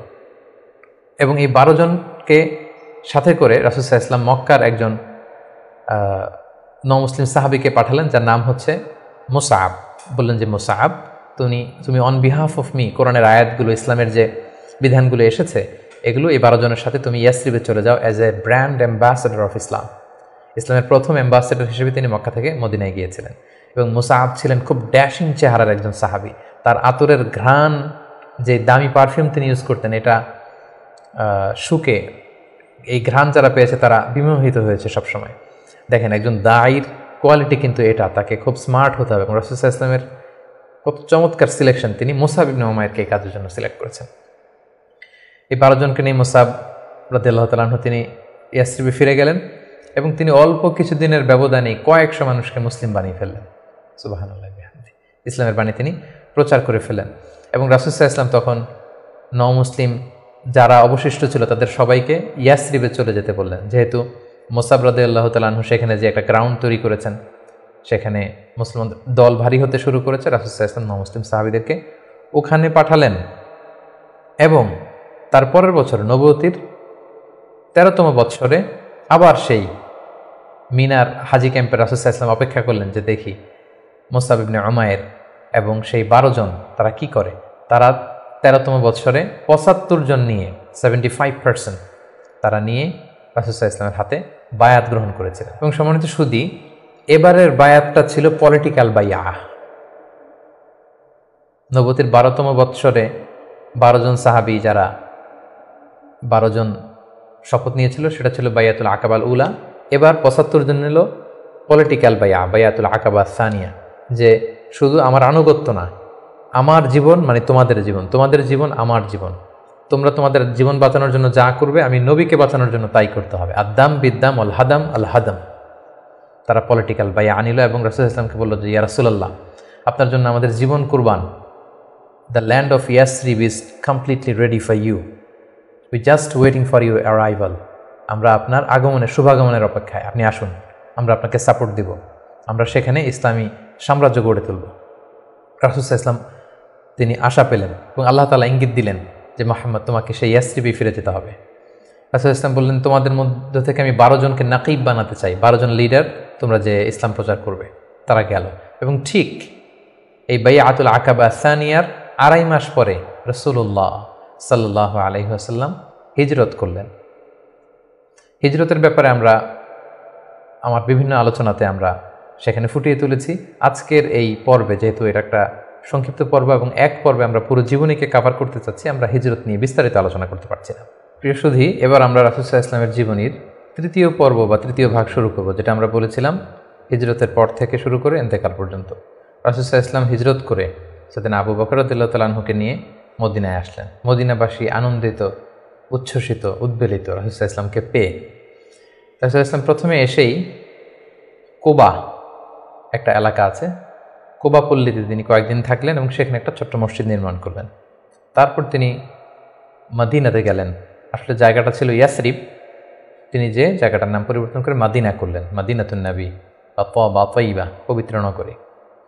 সেখানে যে ইয়াসরিবে যেও তিনি একটি মসজিদ প্রতিষ্ঠা করলেন, যে মসজিদটা হচ্ছে মসজিদে নববী, নবীর প্রতিষ্ঠিত মসজিদ। এবং এই মসজিদে তিনি 10 বছর ইমামতি করেছেন। এই মসজিদটাই ওনার সব কিছু ছিল। ফরেন ডেলিগেশন আসলে এখানে দেখা করতেন, এখানে তিনি আহলে সুফাদেরকে শিক্ষা দিতেন। এটাই ইউনিভার্সিটি ছিল, এটাই হাইকোর্ট, এটাই সুপ্রিম কোর্ট, এখানে বিচার কার্য পরিচালনা করতেন। এখান থেকে তিনি সামরিক অভিযানগুলো পরিচালনা করতেন। মদিনাতে তিনি এসে দেখলেন যে মদিনাতে হিজরত করা সাহাবারা, মদিনায় যারা মুসলিম হয়েছে তারা, তার মানে মুসলিম একটা কমিউনিটি। আবার দেখলেন কিছু মুশরিক কমিউনিটি আছে যারা এখনও মুসলিম হয়নি। আবার তিনি দেখলেন যে ইহুদিদের একটা কমিউনিটি আছে, 3 দিকে তারা থাকে। তাদের 3টা গোত্র, বনু কাইনুকা, বনু নাদির, বনু কুরাইদা। তিনি ভাবলেন যে সবাই মিলে একটা সংঘবদ্ধ আমাদের চার্টার থাকা দরকার। তিনি তাদের সবার সাথে বসলেন, তিনি মদিনা চার্টার করলেন, যেটাকে মদিনা সনদ বলা হয়। সুবহানাল্লাহ। তিনি মদিনা চার্টারে উল্লেখ করলেন যে আমরা মদিনাকে রক্ষার জন্য মুসলিম, প্যাগানস, জিউস সবাই এক, আমরা একে অপরের সাথে মিত্রতা থাকবে এবং বহিঃশত্রুর আক্রমণ থেকে আমরা একে অপরকে রক্ষা করব। এবং তিনি মক্কা থেকে যারা হিজরত করে এসেছেন মুহাজির সাহাবী এবং মদিনাতে যারা এই মুহাজির সাহাবীদেরকে অ্যাকোমোডেট করেছেন, ওয়েলকাম করেছেন, আনসার সাহাবী, তাদের মধ্যে তিনি ভ্রাতৃত্বের বন্ধন প্রতিষ্ঠা করলেন। শুরু হলো মদিনার নতুন জার্নি। প্রথম বছরে অর্থাৎ প্রথম হিজরিতে তিনি এই কাজগুলো করলেন। দ্বিতীয় হিজরিতে একটা সিগনিফিক্যান্ট ঘটনা ঘটলো, সেটা হচ্ছে কেবলা চেঞ্জ করে দেওয়া হলো। রাসূল সাল্লাল্লাহু আলাইহি ওয়াসাল্লাম মদিনাতে এসে 16-17 মাস বায়তুল মাকদাসের দিকে হয়ে নামাজ পড়তেন, কিন্তু চাইতেন যে মক্কায় যদি আল্লাহ তাআলা চেঞ্জ করে দিতেন কতই না ভালো হতো। আল্লাহ তাআলা চেঞ্জ করে দিলেন। আল্লাহ বললেন, ফাওয়াল্লি ওয়াজহাকা শাতরাল মসজিদিল হারাম। নবী হে, এই মসজিদুল হারামের দিকে মুখ ফিরিয়ে এখন থেকে নামাজ পড়বেন। এটা দ্বিতীয় হিজরির ঘটনা। দ্বিতীয় হিজরির সবচাইতে গুরুত্বপূর্ণ ইনসিডেন্ট হচ্ছে দ্য ব্যাটল অফ বাদর, গজওয়াত বাদর, বদরের যুদ্ধ। কারণ কুরাইশরা তো তারা দেখলো যে না, মোহাম্মদ হাতছাড়া হয়ে গেল, সব মুসলিমরা হাতছাড়া হয়ে গেল, তাদেরকে তো সহজে ছেড়ে দেওয়া যায় না। তখন একটা যুদ্ধ হলো, বিশাল যুদ্ধ। রাসূল সাল্লাল্লাহু আলাইহি ওয়াসাল্লাম একটা ক্যারাভান আটকাতে গেলেন, কিন্তু তারা খবর পাঠালো যে মুহাম্মদ তার সৈন্য নিয়ে অ্যাটাক করছে। তারা 1000 সৈন্য নিয়ে আসলো বদরের প্রান্তরে, মদিনা থেকে 70-80 কিলো দূরে। মুসলমানদের সংখ্যা ছিল মাত্র 314 জন। বিশাল রক্তক্ষয়ী যুদ্ধ হলো। আল্লাহ তাআলা মুসলিমদেরকে ফেরেশতা দিয়ে, আসমানি মাদাদ দিয়ে সাহায্য করলেন। আল্লাহ বললেন, ওয়ালাকাদ নাসারাকুমুল্লাহু বিবাদরি ওয়া আনতুম আদিল্লাহ। আল্লাহ তোমাদেরকে বদরের প্রান্তরে সহায়তা করেছিলেন, তোমরা খুব দুর্বল ছিলে, ফেরেশতা দিয়ে আমি তোমাদেরকে সহযোগিতা করেছি, বিজয় এনে দিয়েছি। মুসলিমরা বিজয় লাভ করলো। 70 জন কুরাইশ নিহত হলো, 70 জন বন্দী হলো, মুসলমানরা জয়লাভ করলো। দ্বিতীয় হিজরির আরেকটা ইনসিডেন্ট হচ্ছে, আমি বলেছি যে 3টা জিউস ট্রাইব, ইহুদি গোত্র ছিল। এর মধ্যে একটা গোত্র কাইনুকা, তারা এক মুসলিম নারীকে তার শ্লীলতাহানি করে এবং তারা চুক্তি ভঙ্গ করে। পরে রাসূল সাল্লাল্লাহু আলাইহি ওয়াসাল্লাম তাদেরকে অবরোধ করলেন এবং মদিনা থেকে বের করে দিলেন, এক্সাইল দিলেন, নির্বাসন। কারণ কি ছিল? তারা চুক্তি ভঙ্গ করেছে। রাসূল সাল্লাল্লাহু আলাইহি ওয়াসাল্লাম কখনো আগ বাড়িয়ে কারোর সাথে বিরোধিতায় জড়াননি, শান্তি নষ্ট করেননি। তিনি মদিনায় যে একটা শান্তিময় সাম্রাজ্য গঠন করবার জন্য মদিনা চার্টার করেছেন, মদিনা সনদ আমরা যেটা বলেছি। কিন্তু সর্বপ্রথম এটা ভঙ্গ করলো কারা? বনু কাইনুকা নামে যে ইহুদি গোত্র আছে তারা। ফলে রাসূল সাল্লাল্লাহু আলাইহি ওয়াসাল্লাম তাদেরকে নির্বাসন দিলেন। এবং দ্বিতীয় হিজরিতে রোজার বিধান এবং জাকাতের বিধানকে ফরজ করা হলো। তৃতীয় হিজরির সবচেয়ে গুরুত্বপূর্ণ ঘটনা হচ্ছে উহুদের যুদ্ধ। কারণ 1 বছর আগে দ্বিতীয় হিজরিতে কুরাইশদের 70 জন নিহত হয়েছে, 70 জন বন্দী হয়েছে। তাদের যেই ক্ষত, ঘা, এটা শুকায়নি। সেটা শোধ নেওয়ার জন্য, প্রতিশোধ নেওয়ার জন্য তারা আসলো 3000 সৈন্য নিয়ে। মুসলিমরা ছিল মাত্র 1000। ইনিশিয়ালি রাসূল সাল্লাল্লাহু আলাইহি ওয়াসাল্লামের কিছু দিক নির্দেশনা অমান্য করার কারণে মুসলিমরা পরাজিত হতে আরম্ভ করলো, কিন্তু শেষের দিকে তারা আবার যুদ্ধে একটা ব্যালেন্স তৈরি করলো। কিন্তু তারপরেও 70 জন মুসলিম এই যুদ্ধে শহীদ হয়েছেন। এবং রাসূল সাল্লাল্লাহু আলাইহি ওয়াসাল্লাম তার প্রিয়তম চাচা হামজা ইবনে আব্দুল মুত্তালিব, যাকে সাইয়্যিদুশ শুহাদা ঘোষণা দেওয়া হয়েছে, এবং যে মুসআব ইবনে উমাইরকে দ্য ফার্স্ট অ্যাম্বাসেডর করে তিনি পাঠিয়েছিলেন, এই যুদ্ধে তিনিও শহীদ হয়েছেন। 70 জন সাহাবীকে রাসূল সাল্লাল্লাহু আলাইহি ওয়াসাল্লাম হারিয়েছেন সেই যুদ্ধে। তৃতীয় হিজরিতে রাসূল সাল্লাল্লাহু আলাইহি ওয়াসাল্লাম হাফসা রাদিয়াল্লাহু তাআলা আনহাকে বিয়ে করেন, যায়নাব বিনতে খুজাইমাকে বিয়ে করেন। এবং তৃতীয় হিজরি সনে ফাতিমা রাদিয়াল্লাহু তাআলা আনহা, আলী রাদিয়াল্লাহু তাআলা আনহার ঘরকে উজালা করে রাসূল সাল্লাল্লাহু আলাইহি ওয়াসাল্লামের প্রথম নাতি হাসান রাদিয়াল্লাহু তাআলা আনহু জন্মগ্রহণ করেছিলেন। চতুর্থ হিজরির একটা মর্মান্তিক ঘটনা হচ্ছে বীরে মাউনার ঘটনা। নজদ থেকে কিছু লোক এসে রাসূল সাল্লাল্লাহু আলাইহি ওয়াসাল্লামকে বললেন, আপনি কিছু সাহাবাকে, কারি সাহাবাকে, হাফেজ সাহাবাদেরকে আমাদের সাথে পাঠান, তারা নজদে এসে আমাদেরকে ইসলাম শেখাবে। রাসূল সাল্লাল্লাহু আলাইহি ওয়াসাল্লাম 70 জন কারি সাহাবাকে বিশ্বাস করে পাঠিয়েছিলেন যে তাদেরকে নিয়ে যাও, তারা ইসলাম শেখাবে। কিন্তু তারা বিশ্বাসঘাতকতা করে এই সাহাবীদেরকে হত্যা করেছিল। এটা বীরে মাউনার ঘটনা। রাসূল সাল্লাল্লাহু আলাইহি ওয়াসাল্লাম অত্যন্ত মর্মাহত হয়েছিলেন। এবং চতুর্থ হিজরির আরেকটা ঘটনা হচ্ছে যে বনু নাদির, ইহুদিদের যে দ্বিতীয় গোষ্ঠী, বনু নাদিরকে রাসূল সাল্লাল্লাহু আলাইহি ওয়াসাল্লাম নির্বাসন দিয়েছিলেন, মদিনা থেকে বের করে দিয়েছিলেন। কারণ কি? একই ঘটনা, বিশ্বাসঘাতকতা, দ্য ট্রেচারি। বিশ্বাসঘাতকতার কারণে রাসূল সাল্লাল্লাহু আলাইহি ওয়াসাল্লাম আবু বকর, ওমর ফারুককে নিয়ে রক্তপণ কালেকশন করবার জন্য সেখানে গিয়েছিলেন। এবং তারা বলল যে হ্যাঁ, আমরা এটাতে অংশগ্রহণ করবো, আপনি আসুন। কিন্তু তারা প্ল্যান করে রেখেছিল যে রাসূল সাল্লাল্লাহু আলাইহি ওয়াসাল্লামকে এমন একটা ঘরের নিচে বসাবেন, যেই ঘরের উপর থেকে একজন ইহুদি বড় একটা পাথরের খণ্ড রাসূল সাল্লাল্লাহু আলাইহি ওয়াসাল্লামের মাথায় নিক্ষেপ করবেন, যাতে রাসূল সাল্লাল্লাহু আলাইহি ওয়াসাল্লাম সেখানে নিহত হন।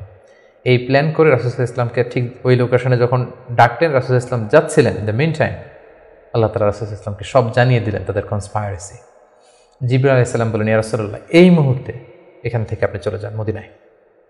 মদিনায় আসলেন, এসে বিশাল বাহিনী গঠন করে বনু নাদিরকে তিনি ঘেরাও করলেন এবং তাদেরকে এই এলাকা থেকে উৎখাত করলেন এই বিশ্বাসঘাতকতার কারণে।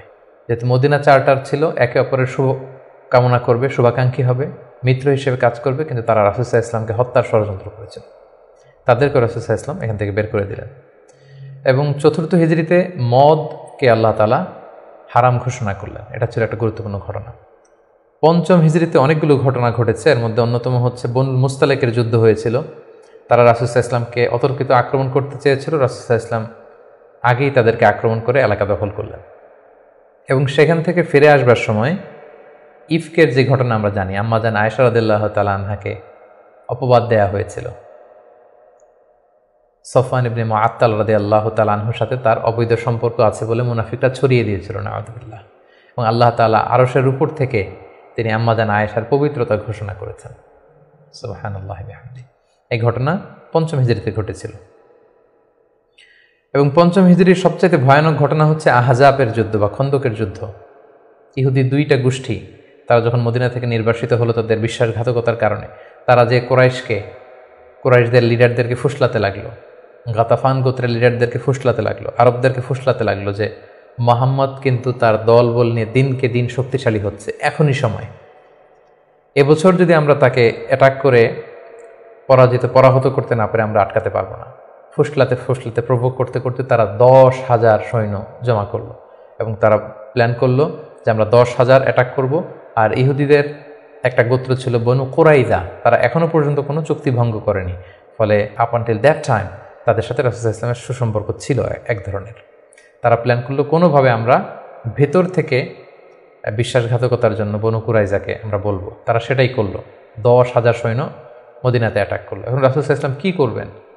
এই ছোট্ট বাহিনী নিয়ে তো 10,000 শক্তিশালী বাহিনীকে সামলানো সম্ভব নয়। রাসূল সাল্লাল্লাহু আলাইহি ওয়াসাল্লাম মিটিং করলেন, কনসাল্ট করলেন। সালমান আল ফারিসি তিনি বললেন যে আমরা আমাদের পারস্যে যুদ্ধের অনেকগুলো মাধ্যমের একটা মাধ্যম হচ্ছে ট্রেঞ্চ খনন করি, পরীক্ষা খনন করি।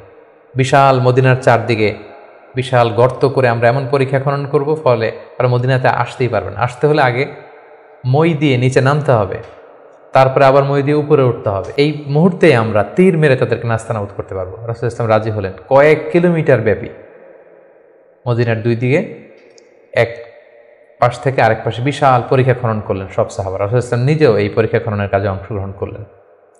10,000 সৈন্যবাহিনী আসলো, তারা ভেতর থেকে বনু কুরাইজাকে বিশ্বাসঘাতকতার জন্য উদ্বুদ্ধ করলো। তারা রাজি হচ্ছিল না, অবশেষে রাজি হলো। রাসূল ইসলাম আল্লাহ সাহায্য চাইলেন যে আল্লাহ, ভেতর থেকে যদি বনু কুরাইজা বিশ্বাসঘাতকতা করে অ্যাটাক করে, বাইরে থেকে ওরা যদি আসে, আমরা তো শেষ হয়ে যাব। আল্লাহ তাআলা এমন তুফান দিলেন, এমন বাতাস দিলেন, এমন ঠান্ডা আবহাওয়া দিলেন, 10,000 সৈন্য, অস্ত্র শস্ত্রে সজ্জিত সৈন্য নাস্তানাবুদ হয়ে লণ্ডভণ্ড হয়ে কে কোথায় গেল, কাদের তাবু ভেঙে কে কোন দিকে ছুটলো তারা নিজেরাও টের পেল না। এভাবে আল্লাহ তাআলা এই কনফেডারেটস, এই বিশাল বাহিনীর হাত থেকে রাসূল সাল্লাল্লাহু আলাইহি ওয়াসাল্লামকে মদিনাবাসীকে রক্ষা করলেন। রাসূল সাল্লাল্লাহু আলাইহি ওয়াসাল্লাম এবার তলোয়ার নামিয়ে ফেলতে চাইলেন। জিবরাইল আলাইহিস সালাম বললেন, ইয়া রাসূলুল্লাহ, আপনি যুদ্ধ শেষ করেছেন, আমরা তো করিনি। বনু কুরাইজার কথা কি ভুলে গেছেন? ইহুদিদের যে একটা ট্রাইব যারা বিশ্বাসঘাতকতা করলো তাদেরকে অ্যাটাক করুন। রাসূলুল্লাহ সাল্লাল্লাহু আলাইহি ওয়াসাল্লাম ৫ম হিজরিতে এবার বনু কুরাইজাকে অ্যাটাক করলেন। পরে তারা বাধ্য হলো তাদের মিত্র সাদ বিন মুআজ রাদিয়াল্লাহু তাআলা আনহু যেটা বলবে এটাই ফয়সালা হবে। দীর্ঘদিন তারা রাসূল সাল্লাল্লাহু আলাইহি ওয়াসাল্লাম তাদেরকে চারদিক থেকে ঘেরাও করে রাখলো। পরে সাদ বিন মুআজ বললেন যে এটা বড় বিশ্বাসঘাতকতা, তাদের এই বিশ্বাসঘাতকতা যদি সফল হতো আমরা সবাই মারা যেতাম। সো আমার রায় হচ্ছে তাদের এই বিশ্বাসঘাতকতার শাস্তি হতে হবে অনেক বড়। তাদের মধ্য থেকে যারা মুসলিমদের বিরুদ্ধে তলোয়ার ধরেছে তাদেরকে এক্সিকিউশন করা হবে, তাদের নারীদেরকে বন্দী করা হবে। রাসূল সাল্লাল্লাহু আলাইহি ওয়াসাল্লাম সাদ বিন মুআজের এই পরামর্শকে মেনে নিলেন, এই রায়কে মেনে নিলেন। ৬ষ্ঠ হিজরিতে রাসূলুল্লাহ সাল্লাল্লাহু আলাইহি ওয়াসাল্লাম তিনি স্বপ্ন দেখলেন যে তিনি উমরা করছেন। এবং আমরা জানি নবীদের স্বপ্ন হচ্ছে ওহী। তিনি সাহাবীদের কাছে স্বপ্নের কথা জানালেন। ১৪০০ সাহাবীকে নিয়ে তিনি উমরা করতে গেলেন। কিন্তু আমরা জানি যে উমরা করতে যেতে হবে মক্কায়। মক্কায় তো শত্রুর বসবাস, কুরাইশরা। তারা রাসূল সাল্লাল্লাহু আলাইহি ওয়াসাল্লামকে ঢুকতে দিল না। সাহাবারা বললেন, ইয়া রাসূলুল্লাহ, যুদ্ধের ঘোষণা দিন, আমরা যুদ্ধ করব। রাসূল সাল্লাল্লাহু আলাইহি ওয়াসাল্লাম বললেন, আমি যুদ্ধ করতে আসিনি, আমি উমরা করতে এসেছি। তখন সেখানে রাসূল সাল্লাল্লাহু আলাইহি ওয়াসাল্লাম তাদের সাথে একটা ট্রিটি করলেন, পিস ট্রিটি, যেটাকে ঐতিহাসিকরা হুদায়বিয়া সন্ধি বলা হয়। এটা ৬ষ্ঠ হিজরির জিলকদ মাসে হয়েছিল। সেখানে ট্রিটিতে বলা হয়েছে যে এবছর মুসলমানরা উমরা করতে পারবে না, ফিরে যাবে উমরা ছাড়াই। আগামী বছর আমরা সুযোগ দিব, তবে মাত্র 3 দিনের জন্য আসবে, কোনো অস্ত্র ছাড়া উমরা করে চলে যাবে। সাহাবীরা এটা মানতেই চাচ্ছিলেন না। রাসূল সাল্লাল্লাহু আলাইহি ওয়াসাল্লাম বললেন যে থামো, আমরা এটাতেই রাজি। এবং তারা আরও কিছু ধারা দিল এই সন্ধির, যে মক্কা থেকে কেউ যদি মদিনাতে যায় মুসলিম হয়ে, মদিনাবাসী তাদেরকে ফেরত দিতে হবে। কিন্তু মদিনা থেকে কেউ মক্কায় আসলে মক্কাবাসী ফেরত দিতে বাধ্য থাকবে না। আর দুই পক্ষের সাথে যে কেউ অ্যালায়েন্স করতে পারবে। ফলে বনু খুজা গেল রাসূল সাল্লাল্লাহু আলাইহি ওয়াসাল্লামের পক্ষে, বনু বকর গেল কুরাইশদের পক্ষে। এভাবে হুদাইবিয়ার সন্ধিটি হলো। সাহাবারা কেউ মানতে পারল না।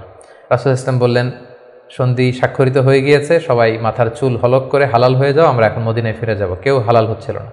পরে উম্মে সালামা রাদিয়াল্লাহু তাআলা আনহার পরামর্শে রাসূল সাল্লাল্লাহু আলাইহি ওয়াসাল্লাম নিজেই তার পশু জবাই করলেন, নিজের মাথা নিজে হাল্লাক দিয়ে তিনি মাথা মুন্ডন করলেন। ফলে সবাই সেটি করল। সাহাবীদের কাছে মনে হচ্ছিল যে এটা একটা অপমান। 1400 সাহাবী মুসলিম, সাদা এহরামের কাপড় পরে আমরা আসলাম, কিন্তু আমাদেরকে ঢুকতে দেয়া হলো না। রাসূল ইসলাম বললেন, না, এই সন্ধি আল্লাহ তাআলা বলেছেন যে ইন্না ফাতাহনা আলাকা ফাতহাম মুবিনা, নবী হে, তোমাদেরকে আমি বিজয় দিব। এবং চূড়ান্ত বিজয়ের জন্য এই সন্ধিটা গুরুত্বপূর্ণ ছিল। কারণ এখন দাওয়াতি কাজ চারদিকে ছড়িয়ে দেওয়ার জন্য কিছুদিন যুদ্ধ বিগ্রহ বন্ধের দরকার আছে। আল্লাহ তাআলা এই সন্ধির মাধ্যমে কেমন যেন মুসলমানদেরকে সেই ফেভারটি দিলেন, সেই সুযোগটি করে দিলেন। সুবহানাল্লাহ।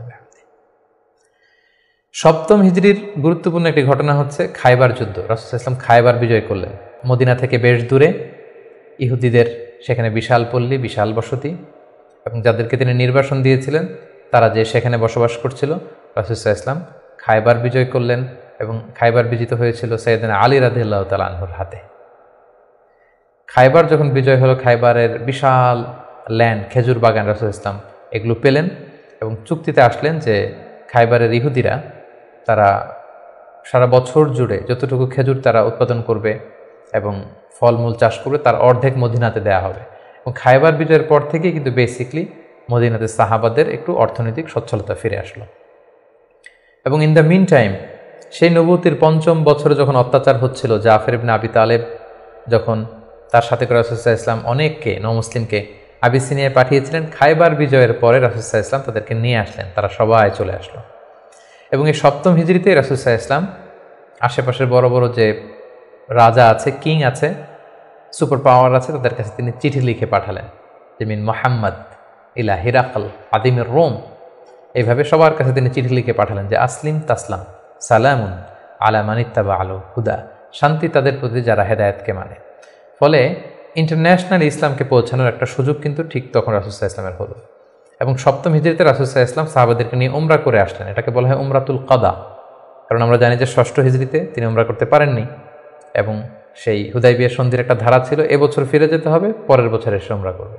রাসূলুল্লাহ সাল্লাল্লাহু আলাইহি ওয়াসাল্লাম পরের বছর যে উমরা করে আসলেন এবং ঠিক সেই বছরই রাসূল সাল্লাল্লাহু আলাইহি ওয়াসাল্লাম মাইমুনা বিনতে হারেস রাদিয়াল্লাহু তাআলা আনহাকে বিয়ে করেছিলেন।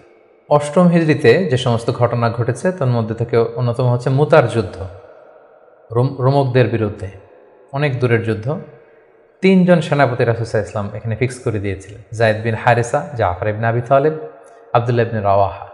কোনো অভিযানে তিনি 3 জন সেনাপতি দেন না। এই যুদ্ধে 3 জনকে তিনি সেনাপতি করলেন। তারা 3 জনই বুঝতে পেরেছেন যে তারা প্রত্যেকে শহীদ হবেন এবং সেটাই ঘটেছিল। রাসূল সাল্লাল্লাহু তাদের জন্য দোয়া করেছিলেন। সবশেষে খালিদ বিন ওয়ালিদ রাদিয়াল্লাহু তাআলা আনহুর নেতৃত্বে মুতার যুদ্ধ বিজয় হয়।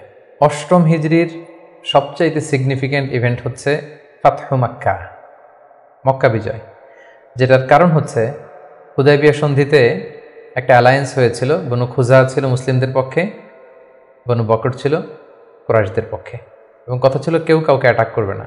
কিন্তু বনু বকরের কিছু লোক কুরাইশদের সহযোগিতায় অস্ত্র নিয়ে তারা একদিন রাতে বনু খুজাকে অ্যাটাক করে তাদের 20 জনকে নিহত করে।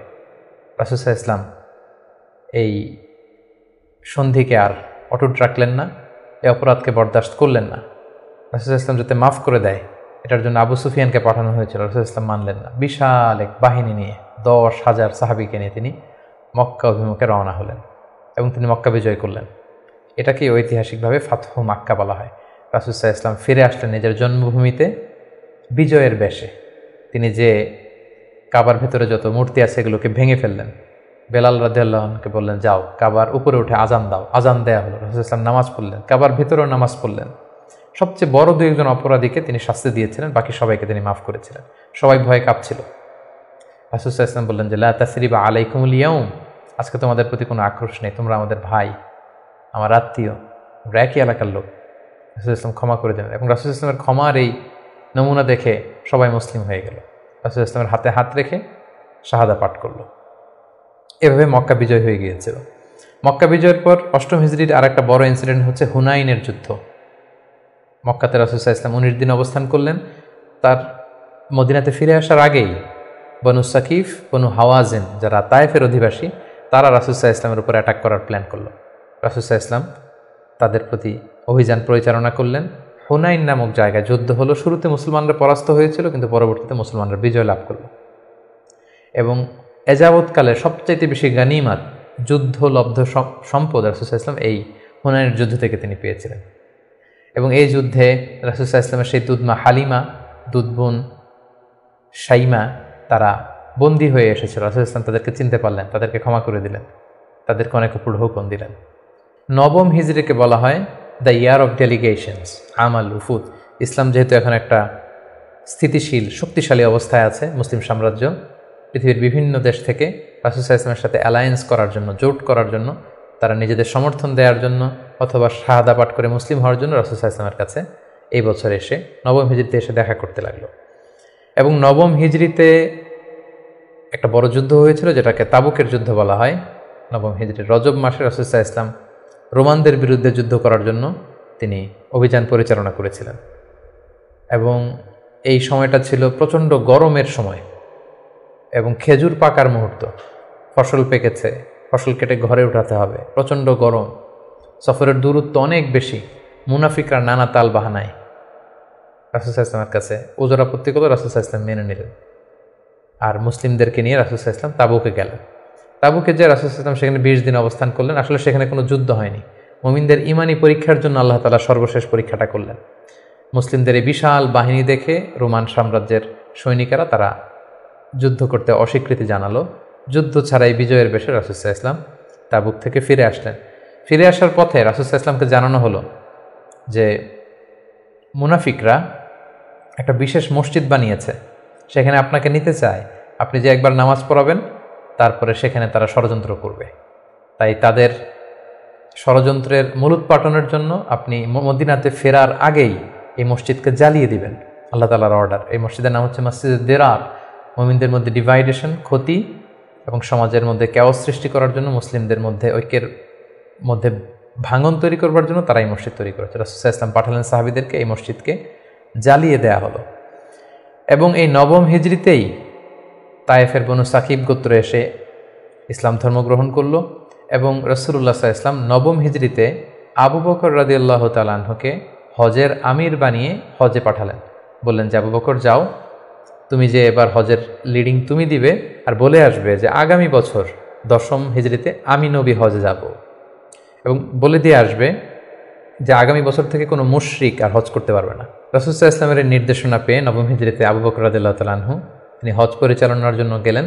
এবং যাওয়ার পথে পথিমধ্যে সকল আরব গোত্রগুলোকে তিনি জানিয়ে দিলেন যে আগামী বছর কিন্তু নবী হজে আসবে, ফলে কোনো মুশরিক আর আগামী বছর থেকে হজের সুযোগ পাবে না। এবং এই নবম হিজরিতে রাসূল সাল্লাল্লাহু আলাইহি ওয়াসাল্লাম জাজিরাতুল আরবের বিভিন্ন এলাকায় ইসলামের দাওয়াত পৌঁছানোর জন্য বিভিন্ন সাহাবাদেরকে দায়িত্ব দিয়ে দাঈ ইলাল্লাহ হিসেবে পাঠিয়েছেন। এবং ঠিক তখনই আল্লাহ তাআলা আয়াত নাজিল করলেন, ওয়ারাআইতান নাসা ইয়াদখুলুনা ফি দীনিল্লাহি আফওয়াজা। অর্থাৎ হে নবী, আপনি দেখবেন দলে দলে জাজিরাতুল আরবে লোকজন ইসলামের ছায়াতলে চলে আসছে।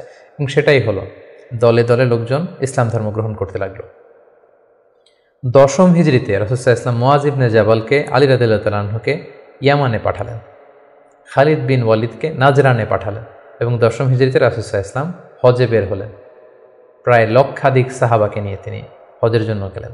সহিহ মুসলিমের বর্ণনা, জাবের রাদিয়াল্লাহু তাআলা আনহু বলেন, মদিনা থেকে জুলহুলাইফা থেকে হেরাম বেদে রাসূল সাল্লাল্লাহু আলাইহি ওয়াসাল্লাম যখন বেরোলেন, আমি তাকিয়ে দেখি ডানে হাজার হাজার সাহাবী, বায়ে হাজার হাজার সাহাবী, সামনে পেছনে হাজার হাজার মানুষ।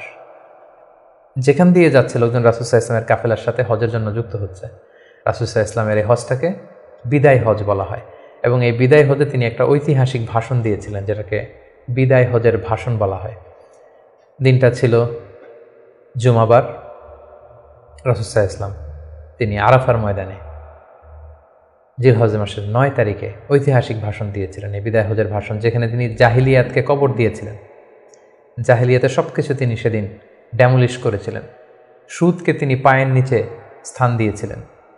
এবং সেখানে তিনি মানবতার কথা বলেছেন, উইমেন রাইটসের কথা বলেছেন, নারী অধিকারের কথা, শ্রমিকদেরকে নিয়ে তিনি সেদিন কথা বলেছেন। সেখানে ভ্রাতৃত্বের কথা তিনি বলেছেন। সেখানে শিরকের বিরুদ্ধে তিনি আওয়াজ তুলেছেন। সেই ঐতিহাসিক বিদায় হজের ভাষণে তিনি মানুষদেরকে কল্যাণের পথে আহ্বান করেছেন এবং তিনি বলেছেন আমিরের আনুগত্যের কথা। এভাবে তিনি সেই ঐতিহাসিক ভাষণটি দিয়েছেন এবং সবশেষে তিনি বলেছিলেন যে তোমাদের মাঝে আমি দুটি জিনিস রেখে গেলাম। ইঙ্গিত দিচ্ছিলেন যে আমার সময় শেষ হয়ে এসেছে, তোমাদের মাঝে দুটি জিনিস, I have left behind two things to you, দুইটা জিনিস রেখে গেলাম। এই দুইটাকে তোমরা যদি আঁকড়ে ধরো তোমরা কখনো পথভ্রষ্ট হবে না। একটা হচ্ছে কিতাব আল্লাহ, আল্লাহর কিতাব, আর আরেকটা হচ্ছে সুন্নাতা রাসূলিহি, রাসূলের সুন্নাত। এই দুটাকে যারা আঁকড়ে ধরবে তারা কখনো পথভ্রষ্ট হবে না। এবং সেদিন ইসলামকে পরিপূর্ণ করে দেয়া হলো। আয়াত নাজির হলো আল ইয়াউমা আকমালতু লাকুম দীনাকুম ওয়া আতমামতু আলাইকুম নি'মাতি ওয়া রাদিতু লাকুমুল ইসলামা দীনা। হে নবী, আজকে তোমাদের জন্য দিনকে আমি পরিপূর্ণ করলাম, তোমার প্রতি আমার নেয়ামতের বাড়িধারাকে পরিপূর্ণ করলাম এবং ইসলামকে তোমাদের জন্য দিন হিসেবে দিয়ে আমি আল্লাহ সন্তুষ্ট হলাম। এটাই ছিল রাসূল সাল্লাল্লাহু আলাইহি ওয়াসাল্লামের সেই ঐতিহাসিক বিদায় হজের ভাষণ এবং সেটি ঘটেছিল 10ম হিজরিতে।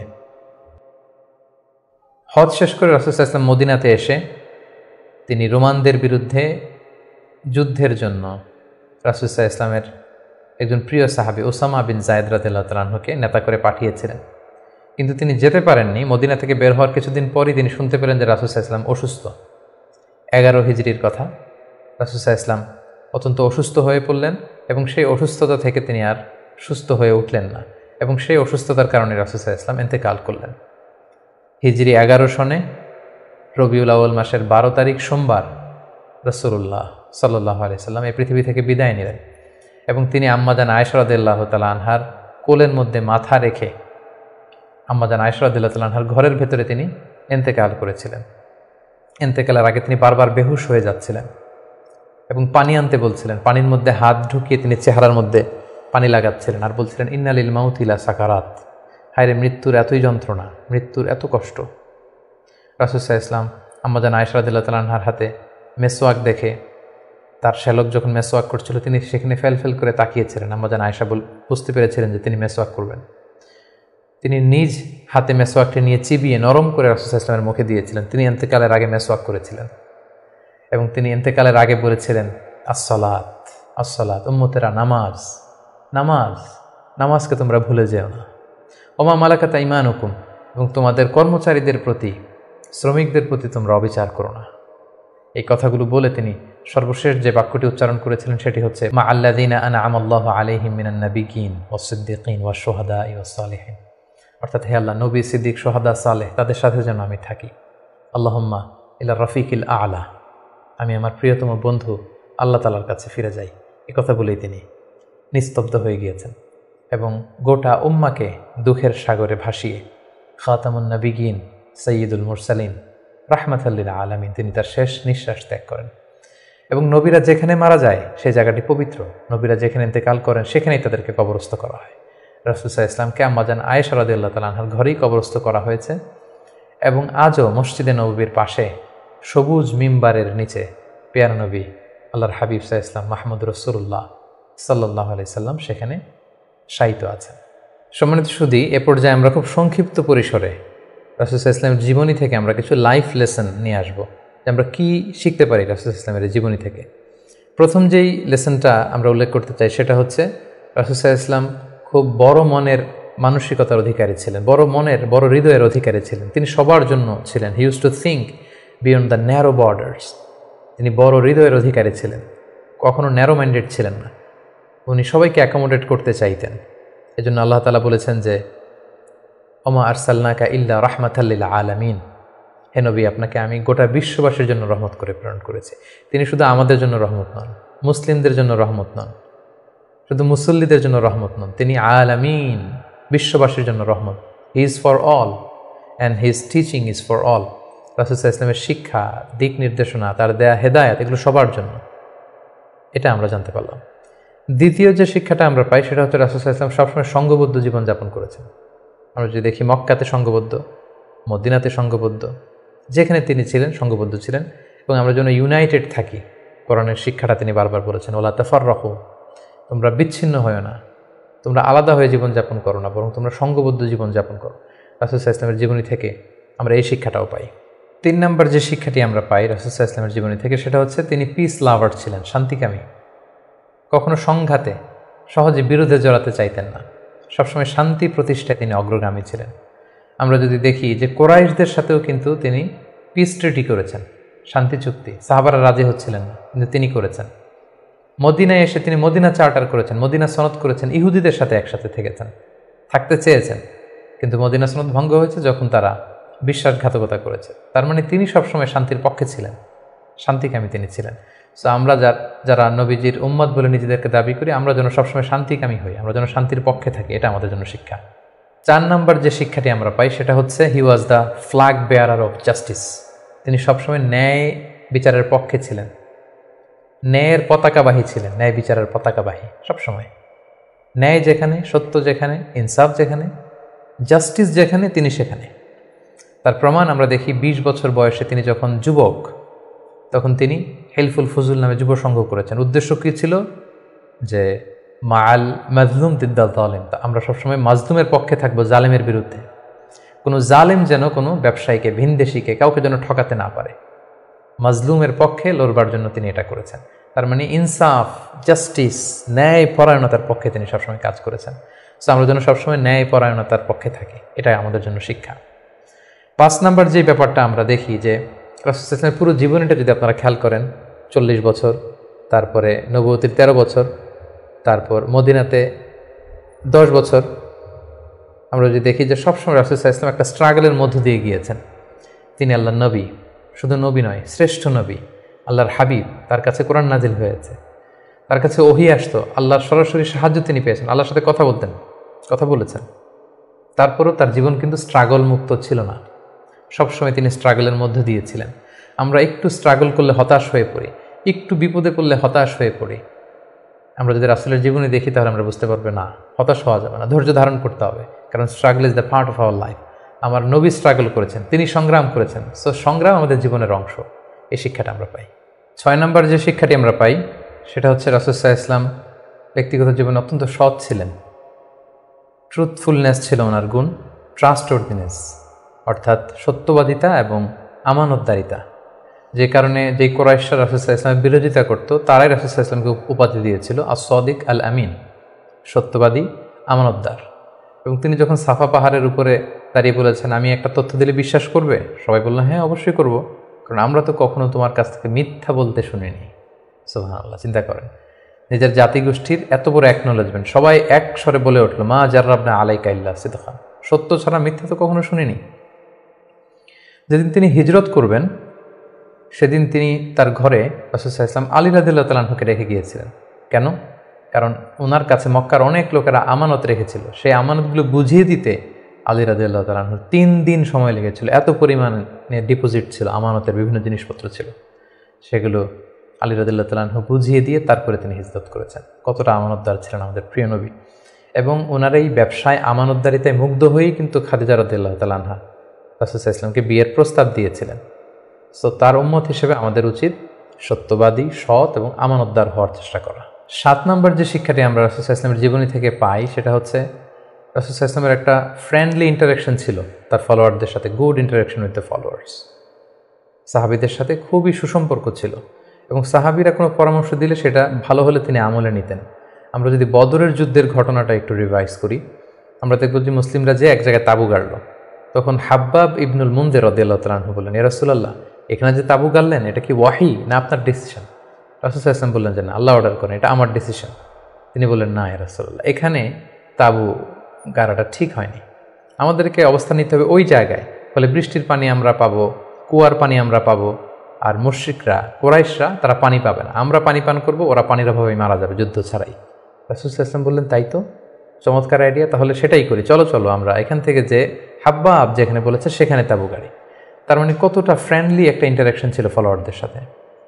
আমরা যদি খন্দকের ঘটনাটা দেখি, যে বিশাল যে পরীক্ষা খনন করা হলো, এটা কিন্তু সালমান আল ফারিসি রাদিয়াল্লাহু তাআলা আনহুর পরামর্শে তিনি করেছিলেন।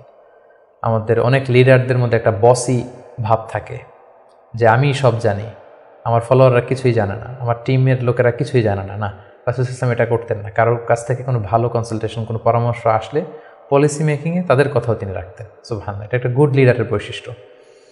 8 নাম্বার যে শিক্ষাটা আমরা পাই সেটা হচ্ছে রাসূল সাল্লাল্লাহু আলাইহি ওয়াসাল্লাম হেভিলি ফোকাসড ছিলেন তার মিশনে, এক্সট্রিমলি ফোকাসড রাসূল সাল্লাল্লাহু আলাইহি ওয়াসাল্লাম ছিলেন।